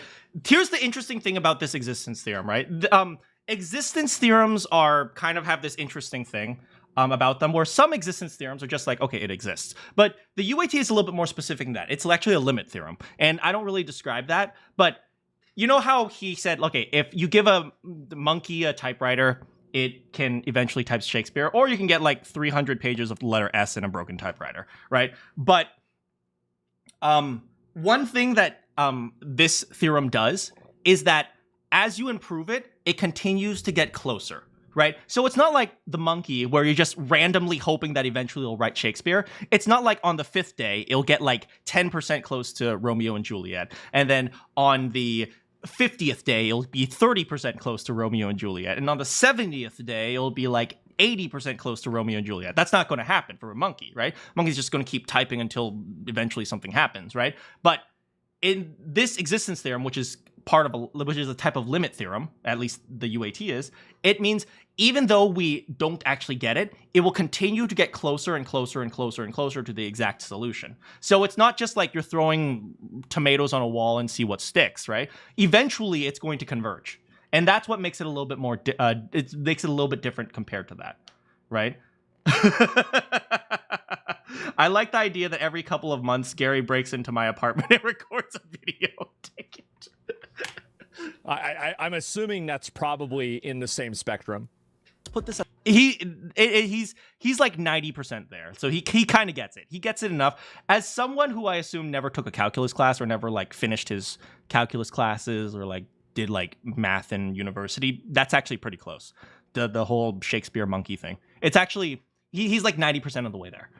That's a metaphor. Let's say you have a disease. Now, your doctor tells you that the cure exists, and that makes you happy, to life. Because, of course, you can cure your disease. But then your doctor says, in order to get that cure, we need to go to Jupiter. Well, I take it back. You're not so. Because it doesn't matter if the cure exists if you can't access it. Yeah. And that idea is where the theory of AI ends and the business of AI begins. Because going back to the voice acting machine example, we may be able to create the perfect voice actor using AI. True. But nobody's going to use it if it takes 100 terabytes to install or requires the program to run for, let's say, 10 years. It's perfect, but it's not practical. And that's where the AI engineers come in. Most people think AI engineers develop these deep, interesting algorithms or try to solve the methods of the human brain. That's what I thought. In reality, that's like less than 1% of the industry. Most AI engineers just take an existing algorithm that already works and just tries to make it easier to use. And that's why most AI companies focus on one problem and only one problem at a time. Companies like Monday. I find it really interesting, actually. He said that's what he thought. So apparently I hit something more than I realized. And that's where the algorithms come in. Most people think AI engineers develop these deep, interesting algorithms or try to solve the methods of the human brain. That's what I thought. In reality, that's like less than 1% of the industry. Like I find that very interesting that he doesn't actually, like he thought it was the human brain. And that's what I've understood for a lot of people. You gotta go. Thanks so much for coming, Kiyoma. Don't worry, I'll leave the VOD up so you could always watch it. I think this is something that a lot of people think as well. They think like what AI engineers are doing is trying to devise these super, super fancy algorithms. Most of the algorithms we already know, right? Most of the algorithm, these neural networks, we can make them as big as we want and eventually solve the problem, right? But that's not the problem, right? The problem is that we have to make them usable. So what a lot of engineers end up doing is just trying to make it more efficient, right? It's just trying to make every algorithm more efficient, more effective, easier to use. That's all they're doing, right? A lot of what I do is like that essentially too. It's like, oh, okay, this algorithm ran in 4 seconds. How can I make it run in 3 seconds? That's pretty much what I do. Like, that's pretty much like 90, 95, 99% of AI engineers. That's all they do. We know most engineers spend most of their time complaining about how hard their degrees. True. Have a great night, Kiyama. AI engineers just take an existing algorithm that already works and just tries to make it easier to use. And do you know why I put the sleeping person here? Take an existing algorithm that already... Because this is kind of me half the time. Sometimes I press run and then I just fall asleep and wait for my program to finish. That's like what I do like 60% of the time as an AI engineer. It works and just tries to make it easier to use. And that's why most AI companies focus on one problem and only one problem at a time. Companies like Monday.com, which focus entirely on corporate HR, or Grammarly, which focuses entirely on correcting grammar mistakes in business. This guy is a pseudo-intellectual. Don't call me out! To an extent, everyone's a pseudo-intellectual. Emails. So this is, I guess, the reason why YouTube doubled down on having AI translations and stuff, too. That's probably the reason why. Is that they're trying to, like, get that as good as possible. You know, one thing I appreciate about Asmongold is he picks up on things really quickly. Like, he says, like, oh, well, it's also the reason why YouTube... Yeah, to an extent. It's like, essentially, focus on one thing and just continue to make it more and more efficient. That's pretty much what all the AI engineers do. So he's not wrong there. I don't know the inner workings of YouTube, so I can't say, but I suspect he's right. Queuing supercomputer jobs. Yes, that's what we all do. Just sit there and wait. Only the massive tech conglomerates like Google that can monopolize certain solutions to certain problems. So they don't need to worry about new problems. They can just buy the startups later. Also, these massive companies are the only ones who really have the capital to develop AI just for the sake of research. Things like the Google VO. And yes, while the VO is cool and kind of is the face of AI at the moment, these kinds of technology are mostly developed for marketing purposes. A lot of people don't know the VO functionally there's a lot of research done by Google and Microsoft that's used to attract just newly graduated PhDs to apply to their company. That's what a lot of what drove things like VO and like other like cool research. It's all marketing. It's essentially all marketing. Look at all this awesome technology that we can make, but we probably will never actually use. That's a lot of what it is. That whale. Wait, this one right here. It looks technologically advanced, but... That's one of the things that a lot of people don't know is that AI has a lot of, like, medical application. And, like, for example, like, it's very good at detecting certain types of cancers earlier than what a normal doctor would... Yeah, he's right on that one. ...would be able to detect. And so the entire hate around AI, I think, is completely centered around generative AI and generative creative AI. I don't think that people really dislike AI as a whole. They just dislike the AI being used to replace creative pursuits, which is... And let me tell you this. One of the main reasons why people don't like AI doing generative creative stuff is it makes them feel less special. That's actually one of the big reasons why. Because a lot of people, you know, they exist on this idea of uniqueness. And the universal approximation theorem, the one I just talked about earlier in the video, it actually is functionally about, it's functionally about the idea that you can be replaced, and that scares people. And so it comes out in things like generative AI. And you dislike that AI steals art, like, I still like our clankers. You gonna get canceled. You know, AI is probably going to stop stealing art faster than you might realize. Right now, a lot of it is based on human stuff, but, you know, we're developing better algorithms that might not even need, they're going to need less and less human data. And that, it might be even scarier. I'll give you a basic example. Good thing AI will never be able to do. I'm sure it will never be able to. You are safe. Like for example, I'll give you there is a I talk about it. There's a little image of it later, but there's a robot about playing Go. Go is a very ancient game. It's the more complicated than chess for you chess losers. Or Alpha Zero, or what is it? Stockfish. Yeah, there's Alpha Go, right? And originally, some of these chess machines, some of these Go machines, they were originally trained on Grandmaster gameplay. But then they eventually figured out how to do it without any gameplay. They just train it from the very beginning and just let it learn on its own. Eventually, it'll figure out how to do that. Now, you still need human input to decide whether or not the images are good or bad, but that's actually easier than you guys might think. I'm not going to go into exactly how you do it because it's complicated, but you can do it. Yeah, and medical stuff too. It's like that's a very narrow slice, right? There's a lot more to it than that.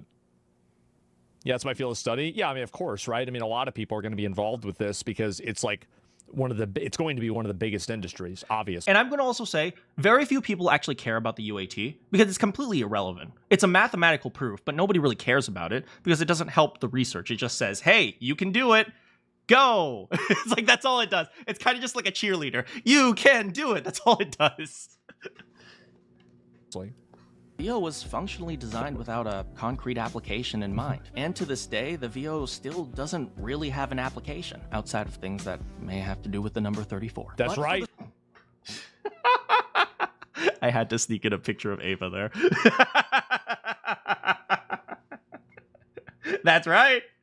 And to this day, the VO still doesn't really have an application outside of things that may have to do with the number 34. That's right. For the smaller, more practical companies trying to make a profit.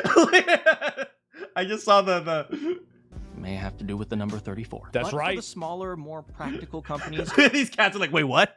Look at this reaction here. Trying to make a profit off of solving some real-world problem. Engineers are expensive. A starting salary for an AI engineer is probably like $300K, six figures minimum. Hire a team of 10 engineers. Have a great night, problem, John Doe. and you're down $1 million a year. And it takes a few years to get your solution and your software to a marketable state. That is to say that Makes a lot of AI sense. solutions seem to pop up everywhere, but in reality, they only pop up in markets that are 100% guaranteed to make money. And from here, it should be pretty obvious how to defeat AI. Just make it so the AI can't make money. Because the only way that has ever worked to fight against any sort of Free technology food and coffee. is to make the That's customer buy from you and not the AI. After all, if the customer prefers to buy from the AI, no amount of striking, protesting, or That's what these people do not understand. If you cannot fight the customer. Like I'm trying to think, has there ever been a thing where going against the customer was the right call? I feel like not really. The dollar always wins. Yeah, it's true. That's always what's going to happen. I have nothing to add. He's if right. People watch anime and to them, it doesn't matter. Like if the AI is able to elicit the same emotion, then really I feel like then it's probably going to be as good. Now, it will take time for people to reach that point, but here's the main reason why I know that they will. It's because my dad refused to watch anime. In the same way that I could watch what anime if you're dealing with a and Karen? get an True. emotional fulfillment out of it, my dad wasn't able to because he didn't like the idea of things being animated because he couldn't get into it. I think that AI is just simply the next step of that. And so people that grow up and they're used to, basically using AI. That's an interesting point. It's like every generation will be more willing to try the new technology because they grow up with it. That's a really interesting point. I think it's going to be normalized for them. It'll be normalized and they're going to be used to it because they've grown up with it. And so it's the same as like I grew up with like Dragon Ball Z and stuff like that. Or legislation is going to stop it. And you'll know this. Why do you Wait, honestly, that's your problem with Korean media? What is your problem with Korean media? I think they keep doing all these live action shows, for example, right? For One Piece and Samurai Champloo and... Samurai Champloo has a live action? Every single other fucking live action remake, Aladdin, Snow White. Well, one of the you big can't get reasons into is it. because Fair. it's for people that Fair. don't really get that emotional fulfillment out of an animated series. That's really new audience. And my dad was that audience. He actually watched Fear of the Unknown, the Samurai Champloo video, like the series. He loved it. He thought it was great, even though all of the fans hated it. He also loved the One Piece one too. He thought it was amazing. I heard the One Piece one live action was really good. It does work, but the thing is that in the same way that he didn't get Samurai an emotional Champloo connection out of like anime, let's say, I think that younger people will also get that connection out of AI. That's a really good point. Opinion, he made a really good point there. I didn't really think of that. But yeah, as the generations continue, eventually they'll be more willing to accept it. I think it's inevitable. Just like computers in the classroom. I can't accept computers in the classroom, but apparently everyone does that now. And here's another example of something that's farther along down the line, which is just a minute. It's microtransactions in video games. Oh, no! So now you have kids that are growing up, and microtransactions are so ubiquitous and common. Always that gamble. People are just used to it. There's not really it's not like, oh my God, microtransactions, this is so bad. No, everybody's like, yeah, of course it has microtransactions. That's Primo Jam. But go back 12 years ago or 10, 15 years ago, and there'd be a lot of people. You had a computer since middle school in the classroom? Wow. You kids these days. Even if you can stop it legally in the US or maybe Europe, good luck trying to get the other side of the world to follow the same rules. Of course, that's how markets work, especially... He's bringing up a really great point here. And I'm so glad I'm watching this video, right? As he's a pragmatic, intelligent person. Oh, thank you, Asmund. Oh. The truth is that even if we hyper-regulate AI... all we're doing at that point is guaranteeing that we will lose to other markets like China, Russia, or places in Europe. That's it. That's all we're going to do. Because every single time, like if you're regulating something, you are putting barriers of entry and you are making innovation more difficult. And with something that is that big like AI, you can't afford to do that. You're shooting yourself in the foot. Yeah, you are. Carl! AI markets that have the potential to generate billions of dollars. And in the arts, where the product is based almost entirely on opinion, it's more important than anything. Against Europe, to be honest, I don't think that the extent of AI. I don't think the extent of AI is really known to the public. I bet the best AIs that China has, the only people that know about those are the people in China and the guys in America that are making equivalent AIs to that in America. I mean, that's functionally right. I'll tell you, at least in terms of research, the researchers actually can do things that are way ahead of what the average person might realize. The only problem is that they're in a very unmarketable state. So once you've solved the research problem, you still have to market it. And so solving the problem is actually only 1% of the problem. 99% of the problem is actually making it so people will purchase it.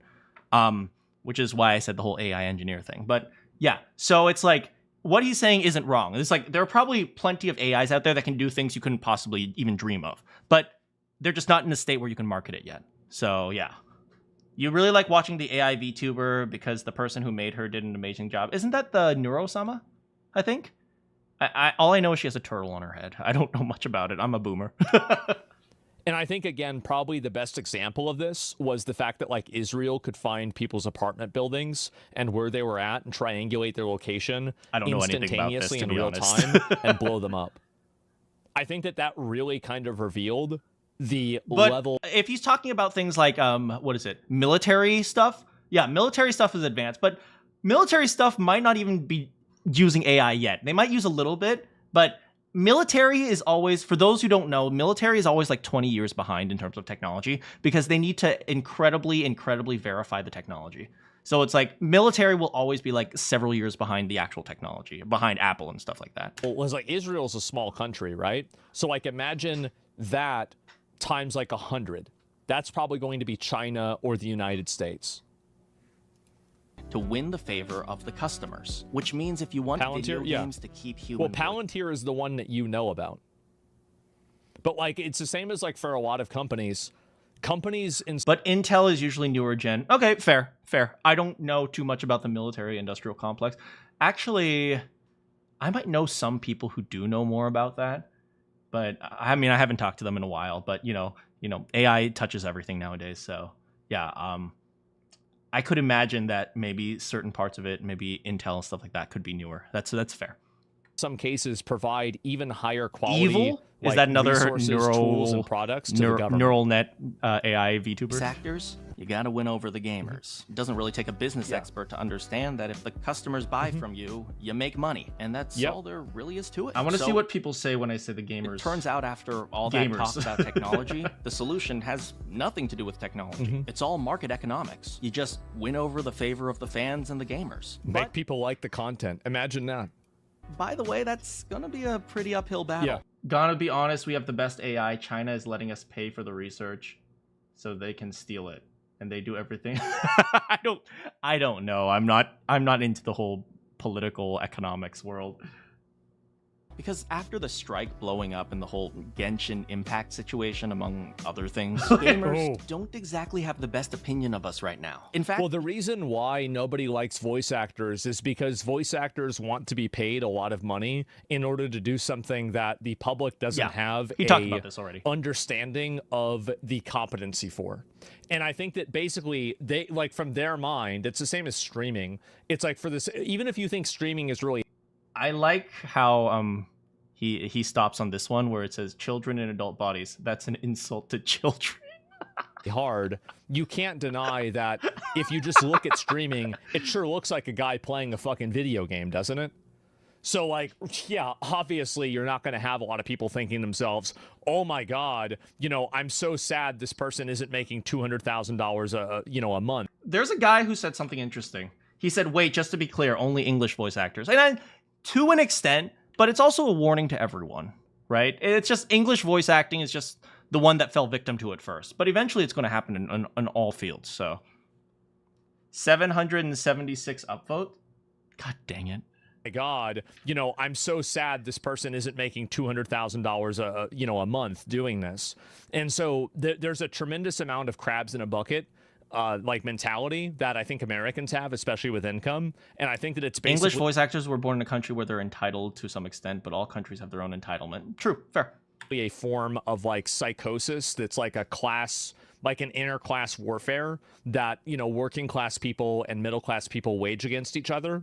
And I think that the hostility towards the voice actors is a great example of that. And I don't think it's going to go away either, because I think it's just a piece of core human psychology. Yeah, that's fair. Like, you know, entertainment will always be like that. I always say it's a industry built on dreams. Here are a few examples of what the gamers think of us. What game companies need to do, I would be thinking about how can I get AI in my games as fast as possible so I can stop paying these psychotic freaks that are sitting around on Twitter trying to fuck up my product. Nobody. Yeah. I mean, hey, if you were running a company, am I really wrong? I don't think so. That was a video from him back in like when they were still striking. He's gonna feel sorry for you when you're eventually replaced by other people who are not obnoxious, or you're replaced by AI. They're just trying to strong arm them into becoming a union member. I found this guy after I played Genshin. This is like a Genshin Impact player, like a Genshin Impact YouTuber. And so I looked at some of his old videos and how he reacted to it. It was very interesting to see this particular guy. His name is Bran Online. He started being very supportive to the voice actors. And as the strike continued, he slowly became more and more and more and more and more annoyed with the voice actors until he had this crash out where he was like, okay, screw them. So that's what happened. That is functionally what happened to the voice actors. They originally had the favor. I told many people who were in SAG to say, hey, you know what? Have the little bit of the strike, have your little bit of fun, but end it as quickly as you can. Because you're going to lose support very quickly. And, well, if you watch Bran online and how he changed from supporting them to completely being against it, it was very interesting to watch. Yes, I did a case study on Bran. Hi, Bran. Sorry about that. You felt bad for the voice actors who had nothing to do it. You guys might not know this, but Starbucks's voice actor is one of my mentors. Erica. Erica. She's married now, so I think her last name is Stone now, but it was originally Harlequin. Am I airing out people's marriage laundry?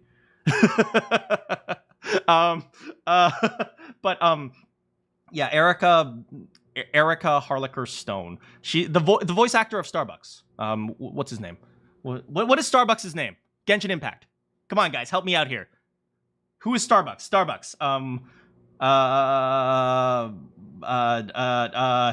Who is Starbucks? Venti. Yes, thank you. Venti's voice actor is one of my mentors, and I know she was harassed online. Because I saw on her Instagram post there were a lot of people like, oh, how dare you strike. I actually worked with her personally during that, and I know like she was really trying to. Should I be saying this? Strike's over. Who cares? She was trying to do her best to try to get back in the booth. It's just SAG made it really difficult for her.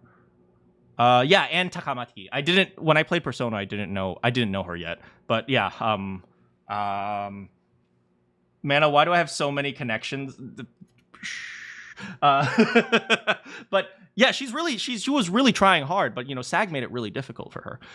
So there were a lot of voice actors who did want to go back into the booth. Did I just call her out? I might delete this part of the reaction later because I don't want to put anyone in a difficult spot. So let me just I'll consider deleting this part later. But you guys get the insider knowledge. But anyway. Big news leak. No, it wasn't big news. She already posted it on her Instagram. I just don't want to be the type of person who also speaks for other people. You know what I mean? But anyway. Am I really wrong? I don't think so. He's gonna feel sorry for you when you're eventually replaced by other people who are not obnoxious, or you're replaced by AI. They're just trying to strong arm them into becoming a union member. I hope to God if people still withhold their work, they just get replaced at this point. Because what's the fucking point? Now, I know you voice act. I love how out of the 3 clips, mine is like just 50 times more mean and obnoxious and fucking aggressive. Like, I'm such a fucking asshole. It's insane.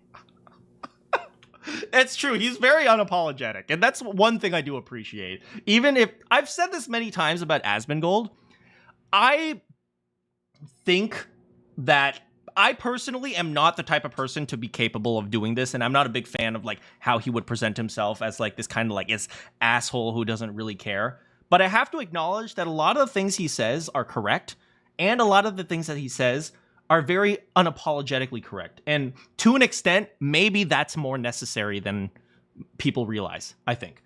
He's very like, this is the truth, accept it or not. That's how he is. And like, a lot of people don't like that, but I'm starting to see maybe there's some value in that, Assholes are necessary at times, absolutely.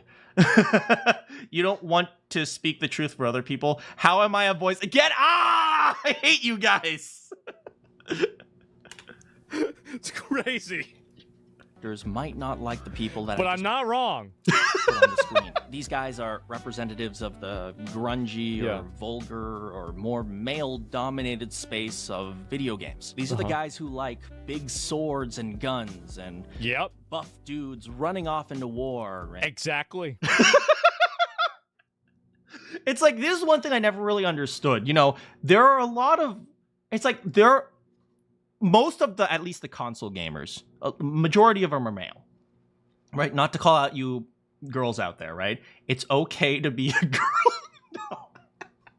But it's like, they try so hard to make Call of Duty, and then they insert like My Little Pony, because we have to appeal to the female crowd between the ages of 6 and 12. It's like, what the frick are you doing? His eyes do look round here. Great freeze frame. But yeah, it's like that meme where your friend's friend has connections. Shh, no connections. But it's like I never understood this. It's like there are so many people out there who are like, okay, we're going to make a, I don't know, like a what's a super rough and tumble game, like Warhammer game, but we're also going to make it appeal to like overweight lesbians. It's like, what the frick are you doing? It's like, if you're going to make a game that appeals to some group of people, you're not going to be able to make it appeal to other people without losing that original audience. 70 plus games trying to appeal it. I mean, to an extent, that's really what happens. That happens a lot now. ESRB lost any weight outside of AO games. I'm just going to say it right now. Gacha games all should be AO. I'm just stating that. Vote for me for president. I will make the gacha games adults only. Okay. I mean, that way we can have better images of certain Zenless Zone Zero characters. I'm just gonna put that out there. Sexy girls in bikinis and short Exactly. skirts. The one thing I love about Asmon's chat is the moment there's an attractive girl, they all put this emoji right there with the looking emoji. I hate Bernice. I do not have a secret crush on her. Shut up. Sexy girls in bikinis and short skirts. And if you don't like them or don't want to think of them as your main audience, I can't force you to try to relate to them. I get it. It's difficult. You can't relate to, yeah, but if you can't relate to guys that want that stuff, you better be making Animal Crossing, okay? Because if you try to make a game like Doom or a game like, I don't know, Space Marine 2, and those guys aren't your audience... Man, sometimes I think, why do men find females appealing? And then I realize I like symmetry. You're not going to sell neurons activate. To relate just the to way it people is. that you don't agree with. But I am just going to remind you guys that these are the gamers that chose not to buy Forspoken, and that game flopped. They chose not to buy Star Wars Outlaws and Assassin's Creed Shadows, and now Ubisoft. We are the overwhelming majority, and I will say, I mean, I would add a little bit more. They're the overwhelming majority for these specific types of games. And it's a shock that Ubisoft doesn't realize that, right? That they are the overwhelming majority for, like, it's a game about cutting people's heads. It's about having a sword and cutting people's heads off. Do you think that appeals more to guys or girls? Let's be real here. It's like Japanese manga knows this. There is shonen anime and there is shoujo anime. And it's like superheroes are generally going to appeal to guys and love stories are generally going to appeal to girls. And that's why they separate the two genres. It's like, it's a shock that for some reason the American entertainment media doesn't understand this. Only for men who want a family in Skyrim. Look, I was a lesbian cat in Skyrim. Let me have this.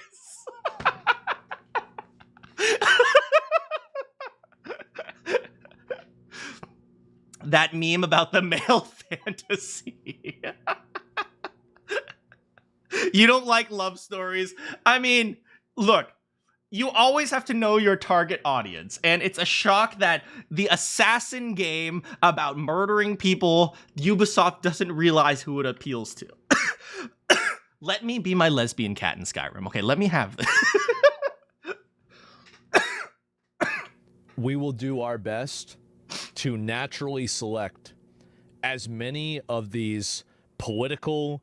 The fun part about this, I like love stories more than violent games. Well, here's the thing, right? There are some great stories out there that are love stories, but they appeal to guys, right? What do guys really like? The idea of being able to protect something. So it's like, there are a lot of love stories that appeal to guys where it's like, okay, I'm going to go off into war because I want to protect my wife or something like that. And like, it's like, there are ways to write things, right? That appeal to guys and appeal to girls. And it's not going to be true for everyone, but it's like, you appeal to your audience and you let the people in the minority sort itself out. It's like if there are girls who like football, but they don't expect to see more guys in football, or they don't expect to see more girls in football. They just watch football with their friends who are going to be more guys. It's like, I think that's perfectly fine. When I was in like middle school, I actually probably had more female friends than male friends, and then that flipped around in high school. But that's, you just let people sort themselves out. You don't need to appeal more to this and less to this, Then it cuts too much. Well, you guys know what I mean. You guys understand what I mean, okay? It's like there are ways to make love stories and like there are ways to appeal to an audience, and like you don't necessarily have to. You just have to make a good story or a good game or a good idea and then let the audience sort itself out. It's like I talked to like I talked to you guys about this last time, last night, you know, about this idea that that like you guys remember like 20 years ago everything was gay.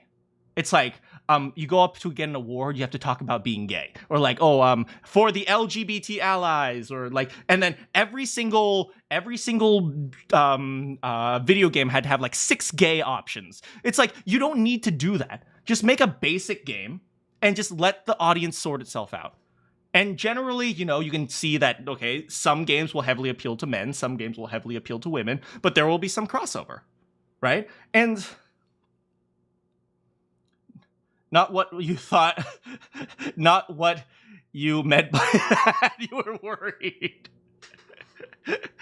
No, but it was like back like 15 years ago, everything had to be gay. It's like, okay, well, I need to insert at least 20 people. It's like, let me do that. Let me be the one who makes Yugamu gay, okay? Don't write Yugamu as gay. Just let me be the one to do it, you know?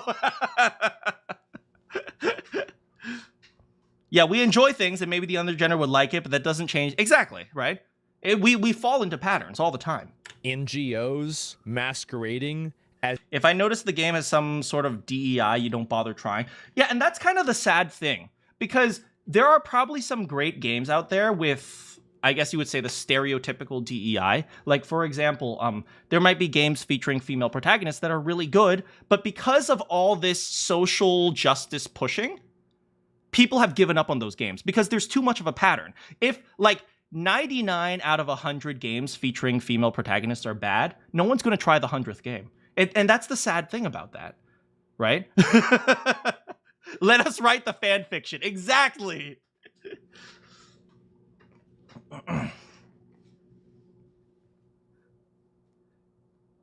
It's when it's advertised for. Also true. Yeah, I really hate it when companies have this whole like, we try to hire from minorities. It's like, okay, well, are you trying to hire from people who are good writers? It's like, oh, we don't think about that. It's like, what the frick are you guys doing? As gaming companies, we are going to send every single one of those people back to McDonald's and DoorDash. Absolutely. The studios are closing. The journalist websites are being shut down. Remember what I talked about yesterday, why they gave awards Expedition 33 for all the game awards? They had no choice, because if they didn't appeal to the gamers, they would all be shut down at this point. Pass me the fries. Welcome home. Shut up. Shut up, guys. It's already started. It's already we've done this to put the fries so in the many bag, studios, put the burgers so in the many bag. people, so many organizations. We've done this, and we will just continue doing it until it is so oppressive, so aggressive that they don't even try. And everybody will say when we're done, "Thank you." Put the nuggies selling in a the fourth of their bag. company to Tencent. They chose not to buy Concord, right. and they shut that game down in under a month. Maybe they're a bigger percentage of the audience than you originally thought. That's And right. maybe it's time that we tried to understand what they like and why they like it instead of immediately branding them as evil. Because as I don't have a problem with them branding a person like me as evil. I'd rather them do that than try to manipulate me, if you want me to be honest. Fair. You know, I think about what is it? You guys remember Fidelio and Basilio from Metaphor? When Fidelio said to Stroll he prefers Stroll being honest than, you know, sucking up to him like a sycophant. It's like, fair. That's fair. And so, bigger percentage, 69%, not 1%. You'd rather be as the villain. if they do that, that's fine. But then, you know, there's going to be videos and everybody's going to shit on your game and it's probably going to fail. Right? Yeah. That's what's going to happen. And at That's the how end it of the is. day, you're going to be out of a job. And like, and the thing is that you can say that it's unfair and that, you know, you shouldn't do this and all that, and you'll be right. You're right about all of it. But it's still going to happen. It's still going to happen, and I'm going to have a lot of fun doing it. I love doing it. He really likes being a villain. It's our job to empathize with others, right? Now, let's I'll take a moment to just talk about legislation. I said earlier in passing that legislation doesn't really help, but that's because we usually view legislation from a privacy I'm curious to see how he reacts to this next part. and limit point of view. Let the AI use our data and we'll stop it from improving. Sure. That kind of approach. For example, here's the argument that voice actor Sam Witwer made during the voiceover strike. Okay. Let's say we actors were on the assembly line assembling automobiles, and then suddenly the employer goes, "We're going to replace you with robots." But it's a little different for us because as we walk out the door, they're going, "Oh, by the way, before you leave, we need to remove your arms and legs." And we go, "Whoa, that's a good idea." I like how Sam Witwer here is making an argument like this is bad, and Asma's like, yeah, maybe we should do that. 2 arms. Wait a second, hold on. I kind of need my arms and legs because you just fired me. I need to get jobs elsewhere, and I use my hands and I use my legs to get there. Yeah, no.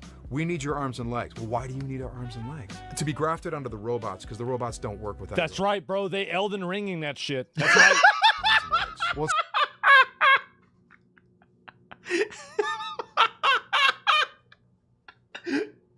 sounds like your robots suck. Now, I certainly understand. No, I mean, Godric are cool as fuck. What are you talking about? The Revenant's one of the hardest monsters in the whole game. You stupid?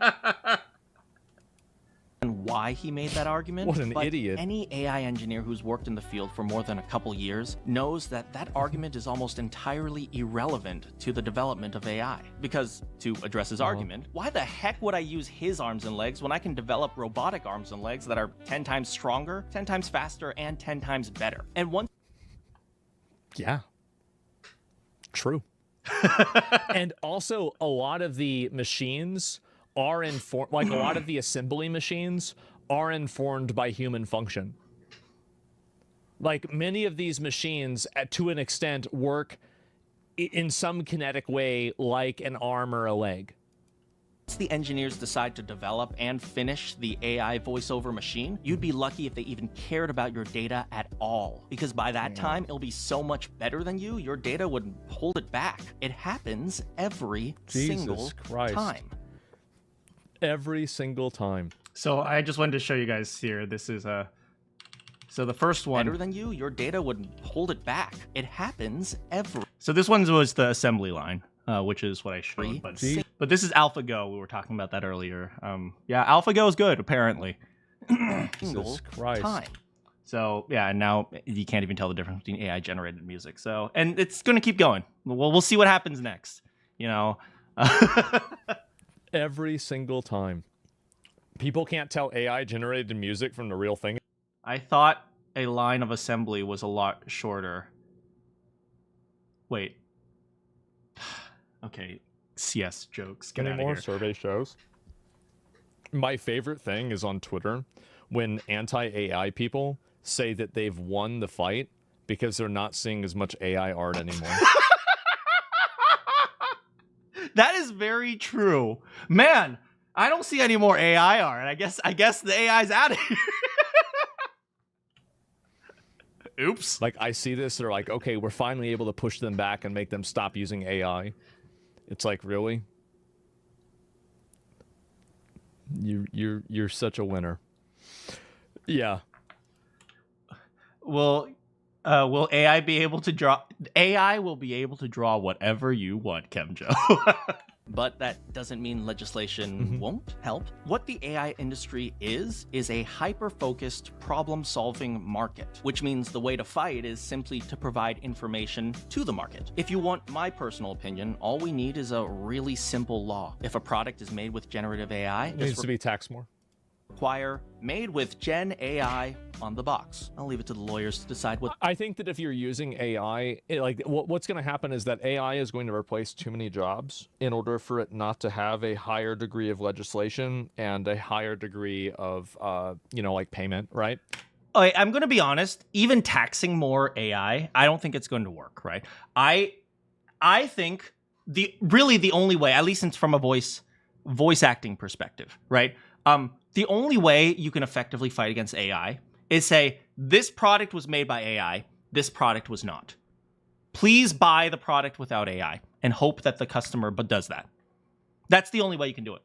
right? Because you could say it's, oh, this product is taxed more. AI is taxed more. But when AI exists, made with free range humans, god dang it. YouTube thumbnails are becoming AI. That I'm the only person in the world who still makes my own thumbnails. I definitely don't use AI art. No, but yeah, but the reality is this, right? The only way is this. Here's a product with AI, here's a product without AI. Please buy the one without AI. Because even if the AI one is taxed more, AI will be more efficient, where it's like, okay, here's a product with AI, here's a product without AI, but also, here's another 20 products with AI. The time it takes for you to make one product, the AI would have made 30 products.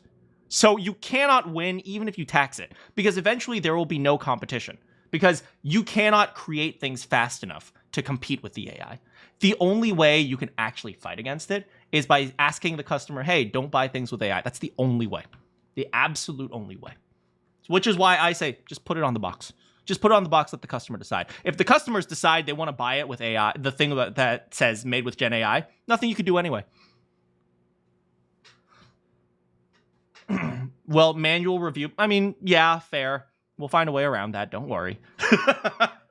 Like, and I think this is fair too, because like in order to get to the point to where like AI is very good, I think that it has needed to use everybody's information and stuff like that. It might not need to use that in order to become its final form, but the genesis of it does require that information. And if it didn't, they wouldn't be paying billions of dollars for it, right? If not trillions. So I think that it's fair for that to happen, especially in order for you to access an economy. If you're going to access an economy, I think that you need to have like some level of buy-in to that economy. And like, yeah, absolutely. But I don't really know, like the made with Gen AI, this is my, I actually agree with like, I think it's like, who's like Tim Sweeney, the president of Epic, that he doesn't agree that having a label for generative AI is a good idea. Oh, interesting. I actually agree with him. And I also agree with Steam, which might not make sense, right? Because I think that they should always show it, but I also don't think that they should show it. So let me explain why. Oh, I'm actually curious because I know that Steam does this, right? I think that what's going to happen is that generative AI is going to be used so much that every single product will have this label, and then the label won't matter. I'm sure that the game development will always take so long that human voice actors will never have to seriously worry about production. Game development will always take so long. Well, what if the what if all the games are being made by AI? That's it. Nobody's going to care. So I think that's what's really going to happen. And I think it's already happening. I think that's fine. That's interesting. Functionally, what he's saying, it seems like, is that he agrees that there should be some label on it that says made with Gen AI. Like, to me, it's like the same as made with child labor or something like that. But at the same time, it's going to be used so prevalently that there's not going to be a point. That's functionally what he's saying. So it'll base... AI can't replace true idiocy. Well, once we make AI smart, the next goal will be to make AI really dumb. Basically, it'll be on like 80% of products. So people are no longer going to be functionally making purchase decisions based off of it. Yeah, this is an interesting take, and I think it's a very practical take. It's like, we should post it on the box, but at the same time, will there really even be a point? That's a good take. Except for like a top 5 or 1% of people. That means because God knows no one listens to the engineers. Yeah, it's like made in China labels. Exactly. You know what? That's a great example. I love that. Yeah, like usually back in the day, it used... Yeah, made in China. That is a really good example. To mean something is good, but now if it's made in China with a video game, it means it's something is bad. Now it means something's good. So yeah, I think that's a great example. In order for this... The lens of truth determined by the creator. Do you mean like it takes a creator to use AI in order to create something? That's fair. To be successful, it also requires that the audience like us enough where they will refuse to buy anything with AI in it. But hey, at least... I don't think that's what's going to happen, and I don't think that even matters. He's right, by the way. I'm saying that, that's the only way to fight, and he's also saying, well, too bad it's not going to happen. And both things are true, I think. To a large extent, that's what is good. That's good has had to be defined by the people. What is good had to be defined. You mean like by the audience? Also fair, I think. I mean, there is going to be a level of human like input in all these things. Matters. So, for example, people had no problem selling out their countrymen in order to get a slightly cheaper car made on an assembly line that is completely done by robotic. So, yeah, I think both things are true, right? The way to fight is to ensure that people buy the non-AI product. At the same time, I don't think there are going to be enough people to care, right? There are probably going to be some people who are okay with, you know, like who want specific voice actors. By the way, this is why I made a video. Everyone vote for me for president. But at the same time, I do not believe that it will be prevalent enough for people to care. So I think both things are true at the same time. I don't think that it's possible You'll vote to for do me. that because in order for you to like somebody, the problem is that it's not that they don't like voice actors. It's that they don't want to have to pay. I also noticed this guy said, Zach, you changed your t-shirt. Big W. Extra money for it. Me for the new Fire It's a lot. It's much farther beyond. Tweet liking. it, everyone. At least we have an advantage there. There are enough I'm going to be the first pro gamer president. studies that show that humans don't like AI when they know they're working with an AI. Humans are just I think this will change. It's like that. It could be. It could be. This is something that I don't know. I can't predict, but I think it's reasonable for him to think that it will change because eventually it'll be normalized enough. But once again, if you want to To win, an extent. you got to win the gamers. Not entirely, now for all but you to an gamers extent. out there and animation fans, you guys just need to buy the games you want to buy and watch the shows you want to watch. If there's Yep. someone you want to support, just say so and buy their stuff. You don't need Do me it. to tell you that. But I will say this: never let anyone tell you what you're supposed to like. That's right. So yeah, that's all I Don't really get have bullied. to say. But if you do want to support me, Hey, I got some based. I get some based emojis. Yay. post to like. That's right. So yeah, that's all I Don't really get have bullied. to say. But if you do want to support me, just check out Octopath Traveler 0. I really hope you guys Very enjoy good the game. and if you do, just Did he play Octopath? Oh, by the way, I guess this is a reveal. I try not to talk too much about my voice acting. Yeah, I'm in Octopath Traveler 0 if you guys want to play it. Yay. check out Octopath Traveler 0. I really hope you guys Very enjoy good the game. and if you do, just She got some big let ass them titties, know that goddamn. you want to see me. Gary as Tifa. I mean, look. I'm not saying I should replace whoever's voice acting as Tifa, but I'm just saying. Look at this face. Look at it. I can be Tifa. Who is he looking at? I really hope you guys He was looking at Herminia. Very enjoy good the game. and if you do, just She got some big let ass them titties, know that goddamn. you want to see me in other games too. Yep.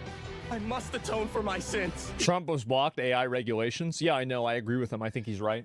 even if it costs me my very life. Yeah, he's making the right call. Thanks so much for watching, wherever you are in the world. You can't Good compete morning, in the good global afternoon, market good if you're evening. handy. You gotta screenshot that. Wait, hold on. I better screenshot this as well. Hold on a second. There we go.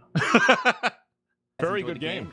I must atone for my sins. Trump was blocked AI regulations.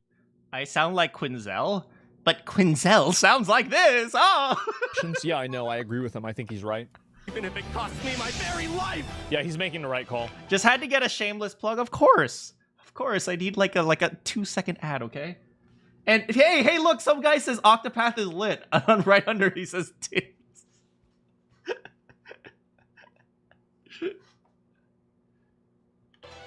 Thanks so much for watching, wherever you are in the world. You can't Good compete morning, in the good global afternoon, market good if you're evening, or handicapping good night. yourself. Octopath is a very good game. Hey, look at that. Yay. I will see you all next time. There it is. This is what a great video. Amazing video. Like, this is really, really well put together.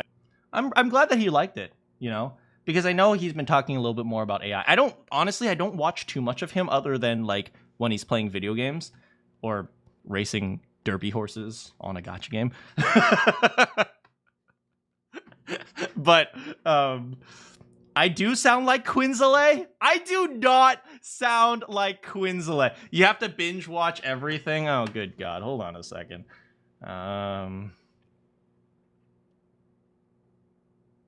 You know what? You don't need just. There you go. Yeah, I don't need to put the link. Just Google that, or not Google that, but just YouTube that. And yeah, so yeah, I'm really glad he watched this. Because he's been talking about AI stuff, and a lot of it has been very like, oh, AI is, AI is going to make us all poor. To an extent, that's not wrong, but at the same time, it's shameless pug. He asked, "What do you want from me?" I do not sound like Quinzalay. Subscriber, you're poor. Yeah, but I try not to associate this channel to my other channel. So if you do hang out at that channel, just don't mention this channel. You don't have to. You can mention it if you want to, but like I'm not going to stop you from doing that. But like I try to keep these things separately, so you won't see very much mentioning of this channel in that channel. I just don't want to be popular. I try not to be popular, to be honest, or you disassociate.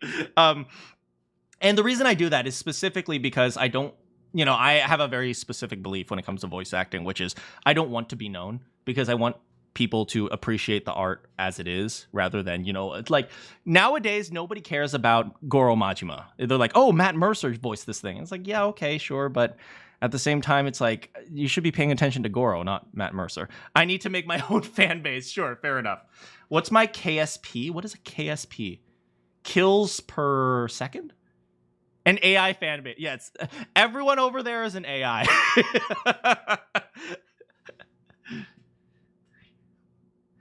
I hide my own voice in the trailer very well. Oh, thank you. Thank you. They mixed it very interestingly. I respect that, and I want the voice acting to stay true to your morals. Thank you. Thank you. Thank you. Solubility constant. Oh my goodness, guys. I can't keep up with you guys, okay? I'm old. I'm slow. Let's see what this guy has to say at the end. I agreed with pretty much everything he was saying, right? Oh, thank you.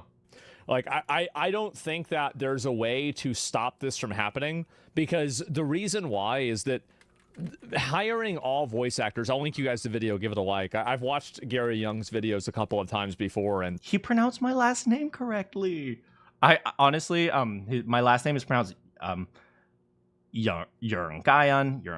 or Young Gayan, but Young is pretty close. Yeah. I think that he's very right about this. Super informative. Yeah, we watched him last year too. Yeah, he has, and we've seen it before. So just let AI run rampant. Yeah, I think that's necessary. That's an interesting thing. Let AI run rampant. I think the correct answer is, how are you going to stop it? Is like, I mean, a lot of times, like, people like to reframe something in like a very extreme way in order to maybe make people think that, oh, maybe I shouldn't agree with this because it sounds bad. But yeah, absolutely, that's what I meant to say. Yeah, for sure. Because if you don't let it run rampant and somebody else does, that person will outcompete you, out-innovate you, and your entire economy will be. Why do I remind you of a turtwig? I don't know. Like, can I put like a leaf on my head or something? At a disadvantage because of it. So whatever your that's objection is to it, and whatever your ethical concern is to it, that pales in comparison to the reality of you having an inferior product on the global marketplace and then losing economic traction because of that. Whatever you think, oh, but they're doing this and it's not fair because they're generating these photos that are bad. Oh, Turtwig also has a leaf? Okay. It doesn't matter. There's a much bigger picture in mind. And since you guys mentioned grass Pokemon, there we go. Here you go. I'm a Pancham. That's the real goal, not this weird virtue signal bullshit.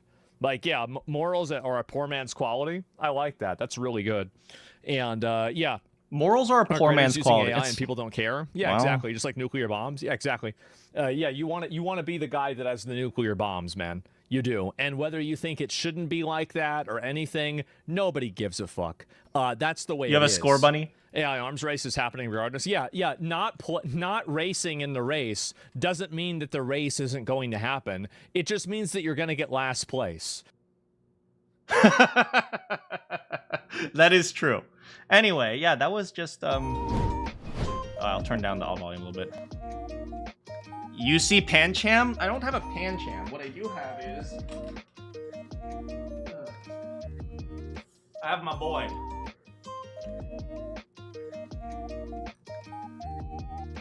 I have my boy here, the biggest derp in all of Pokemon. Anyway, yeah, but that was Asmongold, and I stayed up pretty late, well past the stream time, but I enjoyed looking at that with you guys, and some of you guys stayed up with me, so thanks so much for hanging out with me. I think, you know, his reaction was kind of what I wanted, if that makes sense. It's like, it's kind of what I wanted to see. It's like someone who says like, yeah, that's probably what's going to happen. And, you know, I could inform him a little bit, but at the end of the day, the economics part is obvious, right? You'll go to Slep after this. Indeed, Slep. Giacomo is still in possession. Thank you, Dr. Kid. Now, tomorrow, this is going to be on the test. I don't stream tomorrow, but you guys better show up for the online test. It was entertaining to listen to. I'm glad that you guys enjoyed it. I'm glad that you guys got something out of it, because, you know, I actually turmoiled over this. Is that the right word? I turmoiled over this for a while to figure out what exactly was the way to phrase things, and I don't think I phrased things perfectly. There are some criticisms that I appreciated, but at the same time, yeah. So anyway, I will chat with you guys on Tuesday. I gotta take care of some stuff now, but yeah, maybe I'll get some Jollibee, because I stream so late, a whole bunch of things are closed right now. No test.